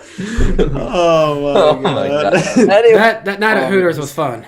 There's no, going Eric, to be so many inside jokes in this episode. But no, Eric, I don't hate anybody. I just criticize them. That's all. anyway. I'm with you guys though that it's got to be Joey and Brad Keselowski. They've had a tedious relationship since at least last year when Keselowski publicly called out Logano's racing at super speedways 2 years in a row now. Same story, second verse. Now I will add on to that story, Jarrett, that they apparently did talk Sunday morning before the race, but yes, all week they did not. They went through, I guess they aren't really going to the shop the way they used to, but they didn't interact at all week long. And I think I wonder who instigated the conversation Sunday morning, because I know that was the issue in the Kenseth deal. One of the things that rubbed Kenseth the wrong way was that Joey Logano made absolutely no effort to reach out to Kenseth after the Kansas incident. It didn't say a word about it. In fact, anytime he spoke publicly, he was basically talking about how great his move was, and he had Brian France saying how great his move was. And I think that made Kenseth upset. So I would hope Logano would have learned from that and would know that, hey, if you're involved in an altercation, doesn't matter how someone sees it, you should reach out and talk about it. I think, he it sounded like with his appearances on TV last week, he was maybe taking for granted the fact that, Keselowski's a teammate, nothing's going to go wrong. And Keselowski's not going to junk him the way Kenseth did. He would never do that, and not to a teammate, I believe. But that's not to say there's bad blood there. Well, you never know. Yeah, I don't know. I hope they've talked about it, but at the same time, I would, like you said, Danny, Keselowski's in a contract year. He's going to want a longer term deal because he's still winning like 3-4 races a year, every single year. So, 23-11's maybe not the worst spot. I mean, Keselowski and Hamlin have had issues, but it's been a few years. I would be interested to see how Brad would do and basically Gibbs equivalent Toyota equipment. I think that'd be an interesting combination to see for sure. And I think it would do wonders for all parties involved. It'd be good for Bubba to have someone like Keselowski to kind of have as a, he's got Hamlin as a mentor too, yeah. but still, like, Brad's still a champion where Denny's not. I think that there's two people who could have instigated that conversation, and it's either Brad Keselowski, because I think he's an old school guy, and I think he'd want to get hit started up, but I honestly think it was Roger Penske personally. But I'll tell you who I really want to know, whose side I really want to know, and how it was throughout the week. Man, I want to know what Ryan Blaney had to feel like going through there. He had to be like that awkward kid in the middle. It's kind of too bad there's no more Glass Case of Emotion podcast. It'd be great to hear it. He should spill the beans. To that? It's gone. It's done. It's completely done. Oh, man. We beat it. No, I'm playing. I'm kidding. Okay. I'm kidding. But okay. That's a joke. So here we go. That's a joke. Going back, YouTubers in the Hall of Fame. Yes. Roger Penske needs to have that conversation with Joey and Brad that Rick Hendrick had with Chad Canales and cookies and milk. Jimmy Johnson. Yeah, just bring out the cookies and milk. Like, you want to act like children? Here you go. Yeah, here you go. Want to act like fools? No. But so slap. What would he call those people for the way they're acting? Do what? What would he call those two for the way they're acting? Y'all act like a bunch of mooks out here. Y'all acting like you've never done this before. You professionals, I pay you people millions of dollars to do one thing: race hard and don't wreck each other. You can't do it. I love Roger Penske's new accent, man. Yeah, I know. Where'd you get the new accent, Roger? Goodness, I didn't know he was an actor. I mean, wow. On that note, if Brad were to leave for Hendrick, 2311, wherever, what does this do to the 2 car? Does this alter Austin Cindric's plans at all? Jimmy to the 2. No, I don't. Matty D. Yay. I don't know. I don't think so. I mean, there's so many people that are going to be moving around. I think that they'll probably get somebody off the free agent market. Yeah, there's a lot of available drivers. Imagine a scenario though where Matt Domenico is getting screwed and he got an upgrade. That'd be perfect. That'd be the perfect situation. By the way, foolish to not at least have that conversation or at least inquire about it. By the way, in the chat, make sure sub to MDK. Jet. While we go into whatever the next topic is, what else do we have? I think we just got like the Homestead preview. Yeah, that's basically Homestead. Jet, how close are you to the number? How close are you? All right, just refreshing. Give me a second. Load up. All right, 4.96. So we got one more number closer to 5. It's 4.98 on my screen. Wait, what? I miss when YouTube would tell you your exact. Wait, no, you're joking, right? No, I'm not joking. It's I'll send you a screenshot. We got it. I'm on 4.96. I'm gonna believe whatever the larger number is. Mm-hmm. I mean, yeah. Where you getting 4.98? I'll send you, man. I'll send you it. See, there's complications. See, YouTube, get your analytics fixed, please. Analytics. All right, let's see what we got here. I'm all over. I'm looking at 4.96. I miss the days of Social Blade. Here's the screenshot I got of it. and the damn picture ain't working. Anyway, Oh, they're it saying says, 4.99 now in the chat. That's what they're saying. yeah, it says here. I'm on just the normal YouTube app. It says 4.99. Oh, look at his face. Dude, you're about to hit 5K on stream. Yeah. If that happens, I apologize in Can- advance for screaming. Can we call you MDK 5K? Oh, they're saying I'll 5K take that. already. MD 5K. already MD5K. saying- There we go. They're saying Yep. he hit 5K already. That's what Yeah, they're go on saying. YouTube and look, 5K. Yeah, they said he hit 5K already. Wait a minute. If it actually does happen, I will. Got him. Yes, he did. Party! Yes, go! Oh shoot! Why am I not subscribed? Oh, I'm subscribed now. I don't know why it Danny. unsubscribed me. I bet Yes. subbed, didn't he? Thank you. Yeah, Thank I'm you, subscribed. Jared. Thank you to everyone tuning. Thank you. Danny, break out the lightning round graphics again. Yes, this Break it calls up. for a celebration. Hold on, I gotta turn it back on. 5K. 5.01K. Yeah. That's great. Oh, thank you guys Congratulations. so much. Eric Thank got you. struck by lightning. I was trying to time it right. Yeah. So, Jet, Mr. Moneybags, you buying everybody Hooters next time, right? Yeah. Oh, wait, we know what 25 Oh, Bitcoin is only worth. if- What are 5,000 subscribers worth? Only he will buy dinner only if you drop a $20 tip. I'm gonna buy MDK a lap dance for reaching 5K. Congratulations, buddy. Anything for you. Danny B, what are you 5.02. going to do with that 2,000 Costa gotta live it Rican dollars you got? Yeah, I'm cool. I've already got that under control. I will use that 2,000 Costa Rican dollars to buy a new diecast from our sponsor, LionelRacing.com. Yes. And what's the other sponsor? And get a welding mask from Forney. Yes. I will wear the welding mask on stream. I'll Hey, wear the it welding before I go mask to is sleep. actually very useful during a solar eclipse. You can look right at the sun. It'd be useful you know. in like 20 years, whenever the next one is. Well, we do have a race this weekend, by the way, guys. Indeed. We do? Yes. We have a Yes. weekend here, but I only have stuff. And for I the have cup a name. stuff. I have a name for the race too. Its own specific race. The Mickey Mouse former championship clubhouse 400 because all the Mickey champions used to be crowned there, not anymore. Hey, my God. Is it still home to Jimmy Johnson's southernmost tunnel?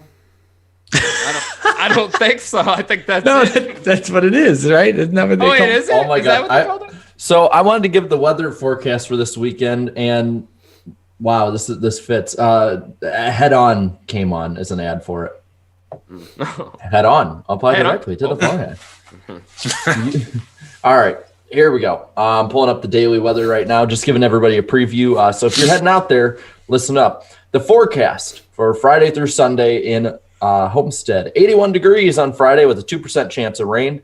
81 degrees on Saturday with a 40% chance of rain, and Sunday, 82 degrees with a 25% chance of rain. That sounds like Yes. good weather. For Miami, that's pretty good. That's perfect Amazing weather. Yes. Awesome. Also, the Cup race, the start time is 3:30 p.m. Eastern time. Unfortunately, not noon. The channel it's on TV is Fox, the main Fox network, and radio that it's going to be on, MRN. So MRN. you have no excuse if you listen to or watch this podcast not to know where to watch or what the weather will be or where to listen. So Noon! We gave you the times, and yeah, they're spamming noon in the chat again. They know what it is. Noon. anyway, Okay. what else do we usually do for Well, races coming up? We have Well- a thing called Race Picks. The race picks. So What's a the few- standings? Yeah, let's talk about that. The chat is still the chat's kicking our asses. The chat is winning with 42 points. So far, like what's funny is the chat outside of one has the worst average finish for cup picks. It's just that their Xfinity picks are really, really good, and they've gotten lucky on trucks. But yeah, they have 42 points. I am in second, -2. I also have the best average finish of my picks in the Clash, Daytona 500 and Daytona Road Course, 9.3. Just want to put that there while it's there.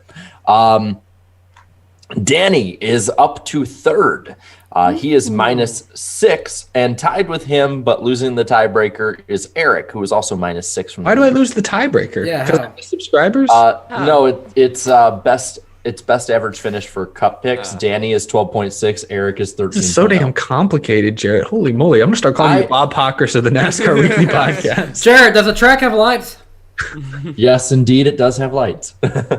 What track are you talking about? All of them. Mostly.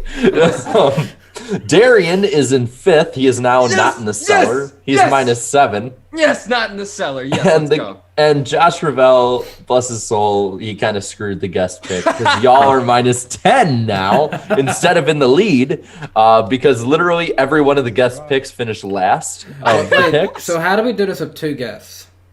Best highest pick for the guest. Okay. Fair. Oh, fine. that's an unfair advantage. No, oh, what? Yeah. Wait a minute. That's But unfair. But no, that's fair because there is gonna be some guests every now and again like Josh who kind of Okay, you guys win this round, guess. Anyway, how are we gonna do this? Who goes first? Because we're doing it. What are the picks here? Because I think what do we got? There's no truck race, so we go with start. I guess we just do Xfinity. Xfinity and Cup. Yep. Who wants, All right. who wants to go The first? NASCAR 400. NASCAR. Car. All right, so I'll go first. Xfinity pick. I'll go with Harrison Burton, guys. He's got some momentum rolling into the season. Nearly won Daytona, and he was running up front at the road course. So he won this race last year too when they ran here. So Harrison Burton. I will go next on this one. Man, my heart felt for this guy a year ago at this track. He had the car to beat both days and unfortunately did not get it done. But he will this year. Noah Gragson gets it done this weekend. I agree. Took the words right out of my mouth. Gragson put on a show last year for the doubleheader. I think this year he'll seal the deal. So I'm going with Noah. I'm going with the person who was one of the only people to finish in the top 10 in both races on the lead lap. People might laugh at me, but I was his first career Xfinity win a couple of years ago. I'm going with Brandon Jones as my pick. Yeah, that's fair. He had a resurgence last year and kind of looked like he was doing pretty good. Guest. Who wants to All go right, first? Give me a minute. I need to look up the. Well, I'm You can going go. to say Noah Gragson. He's probably mad that he got ran down at Texas. That was the last mile and a half race, I believe. Yeah. So he's looking for redemption. I think he's best when he's mad. So he's going to go out there. He's going to put on a show. I'm gonna go with the Xfinity Series champion in Austin Cindric. I got him winning. I don't know Heavy why I hitters just have him being picked winning. here. I mean, he's done pretty good this year, so. Yeah. I mean, to be honest, I had Burton and Gregson my picks, but y'all took them, and I don't want to copy. Oh, you guys, can do it. You can do what you want. It's all good. I would pick Gregson, but I want to be different. Cindric. Well, that's fair because y'all have an advantage of being 2 people. You don't need to both pick the same one, I guess. So. I see. exactly. Oh. I don't know about you guys, but I'm looking at the chat, and while a lot of them are talking Cindric, most of them it looks like Gragson. I saw a lot of Gragsons at the I see beginning. Norm Benning. He's still in here for some reason. He's still in the chat. Norm They're gonna is. do it like me and pick somebody who wasn't even in the damn race. Yeah, it just doesn't make it. I see Mickey Cindric. Mickey centric. There Mickey it is. Cindric. That almost sounds like a real name. Oh, Who did that? Wait, who did that?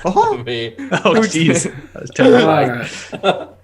All right. So now let's go to who is going to suck it up in this race for the Cup Series. Ooh, he's going to suck a fat one. Let's see. All right, so pretty much. The terminology. Sorry about Calm down, Darian. We know talking about Denny's got you all worked up, but calm down. that. Sorry about that. Sorry about that slap. Okay, so who's gonna suck this weekend? Let's see. Homestead.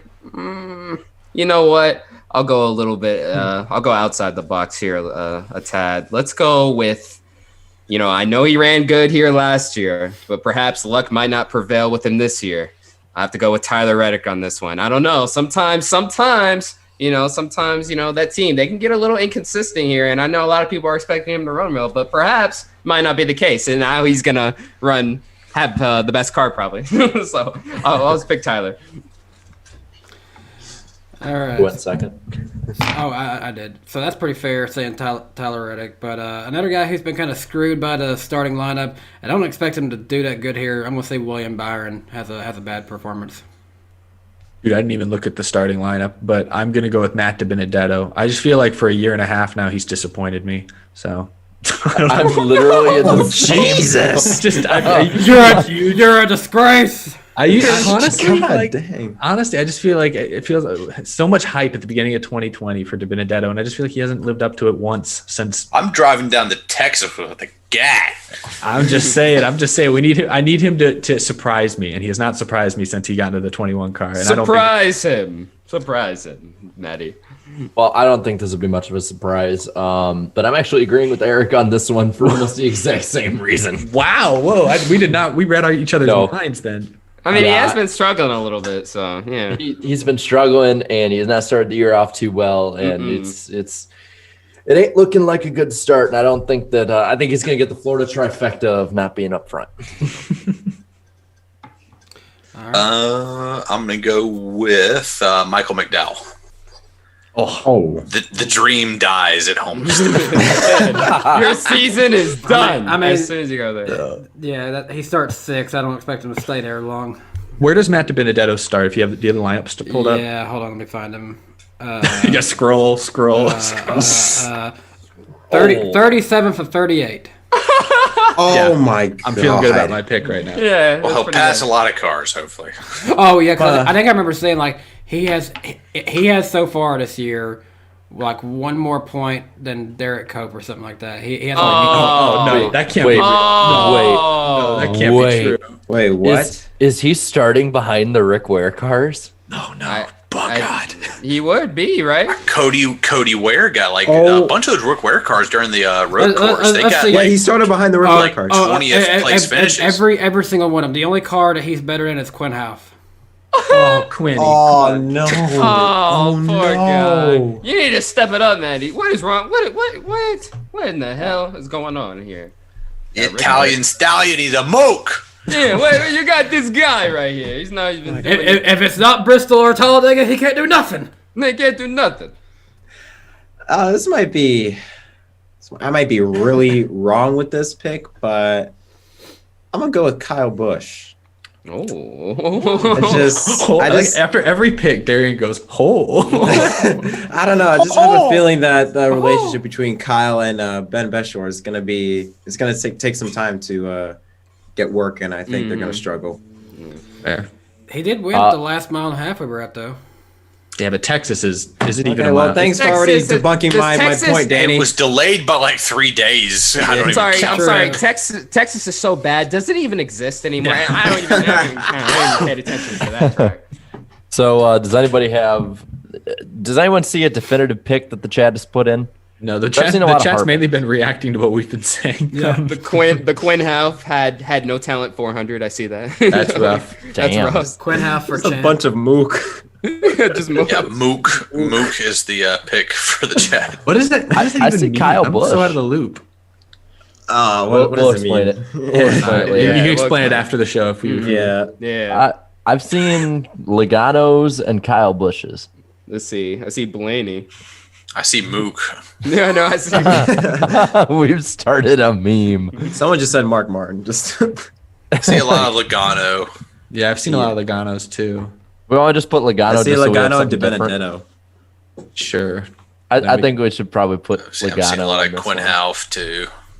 I just realized outside of the McDowell and Reddick pick, everyone. Well, no, never mind that.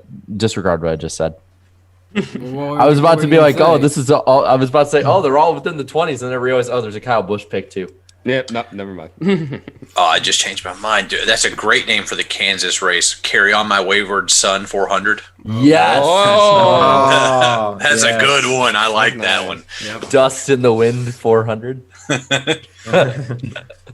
All right. I don't know. Just pick one and move Or on. instead of I'm carrying going Logano. my wayward son, just did a band name. The Kansas 400. At Kansas. That's what they call races when they're pre-race not concert sponsored. by Kansas. This is our chance to make it look like it's not sponsored. No. Who is the pre-race concert at Kansas at the Kansas 400? Boston. All right. So we got I think we got some dark horse picks. Yep, time for Dark Horse. So Dark Darian, Horse. you I'll go first. first. I'll go first here. Oh, I had the boot. I'm sorry. I'll put that down. So Very my unprofessional.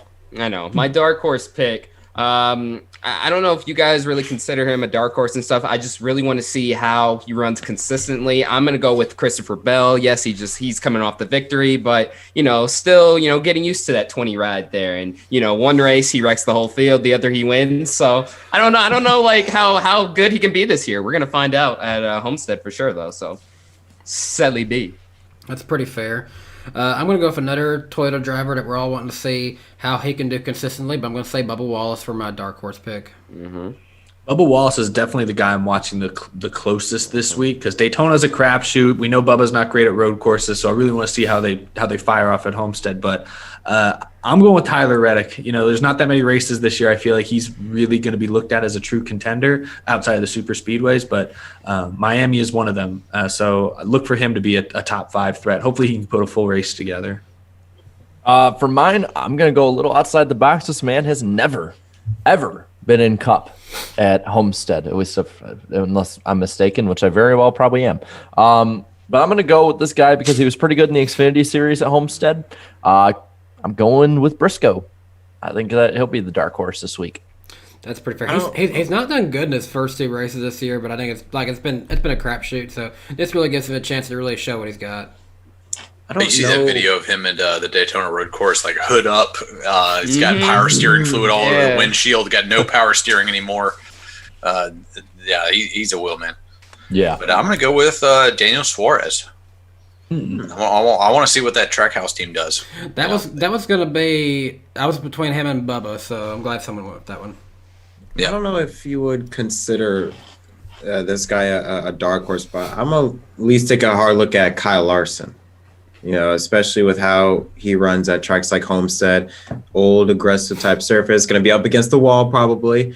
I think he might. Oh yeah, the Larson line returns. Larson line. Yeah. I remember 2017 when it was down to Truex and Busch for the championship. He basically had a front row seat that entire battle, and he probably could have passed him. He just chose to stay out of it. He's like, nah, this isn't right. Like I don't want to win.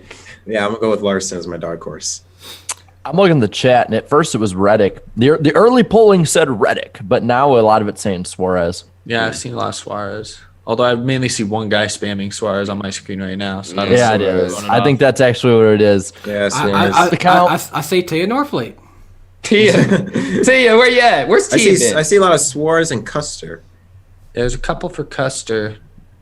Yeah, I don't think it's Suarez. It might be Reddick from the beginning. I don't know. Yeah, I'm seeing a lot of Priest. Yeah, Priest. Priest is hot. Priest? He finished in the top 10 both races, right? He's good, yeah. Give him full-time funding. He doesn't even have a charter. I know. Nope. It's a shame. So sticking it to the system. Yeah. I feel like it's like between Priest and Suarez and Reddick.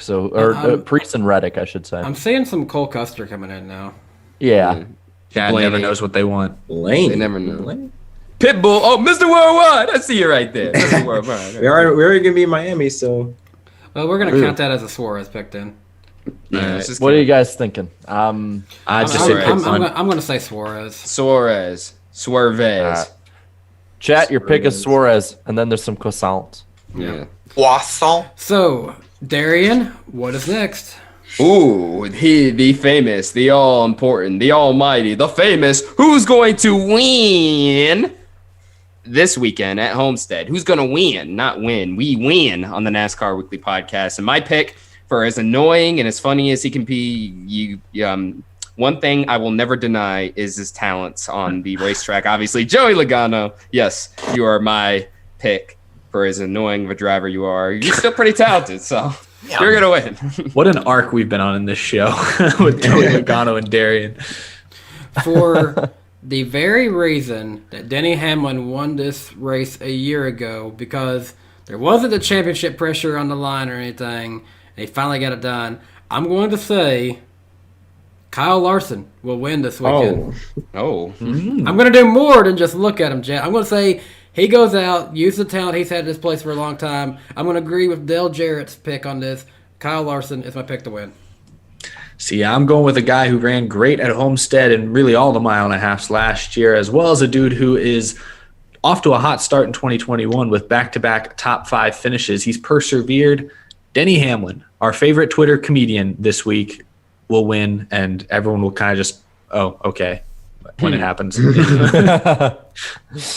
Well, I think that the crowd's actually going to be a lot happier because I think an underdog is going to win this weekend. I think a lot of people, while I've given him respect, I don't think I've given him the respect he deserves. I think he's going to keep his foot in it the entirety of the race, and I think Tyler Reddick is going to win the race this weekend. That's my pick. I like how you had to say the entirety of the race. Yeah. Yeah, last lap he thought the race was over. All right, I guess I'll go. Well, I'm going to pick Denny Hamlin's rival from last year. I'm going to go with Kevin Harvick. I think he's going to win. Stole right from out underneath me. Okay. What a reaction. I'm going to go with my number 2 pick, Brad Keselowski. There we go. I think he's going to be mad with Joey Logano. He's going to have something to prove. We all have different picks. Very interesting. This is Yeah, going to be a that's fun surprising. points week. This is going to be a very fun. Going to be a points. shakeup. Yeah. So I see a lot of Bubba and Larson in the chat. I see a lot of Hamlin and Larson. I'm saw a seeing lot a lot of of Bubba. Larson. But yeah, it's looking like I kind of want to make him do something different. I'm seeing more Larson from other people. I see one guy just keeps saying Denny Hamlin. Someone keeps saying Derek Derek Cope will win Cope. by 22 seconds. That's what he says. I think it's Larson. This seems Hamlin's pretty, dump truck ass pretty will open win. and shut. Yeah, I think it's Larson. I wanted him to pick something different, but we couldn't get 7 different picks, so that's not out of the ordinary. So chat, I'm going out with you. So yeah, I'll update next week what the points are, but and I'm looking at the Xfinity picks. There's a lot of Gregsons, but there still are 4 different picks. So if Gregson loses, it's a good points day for everybody. I'm just saying. All right.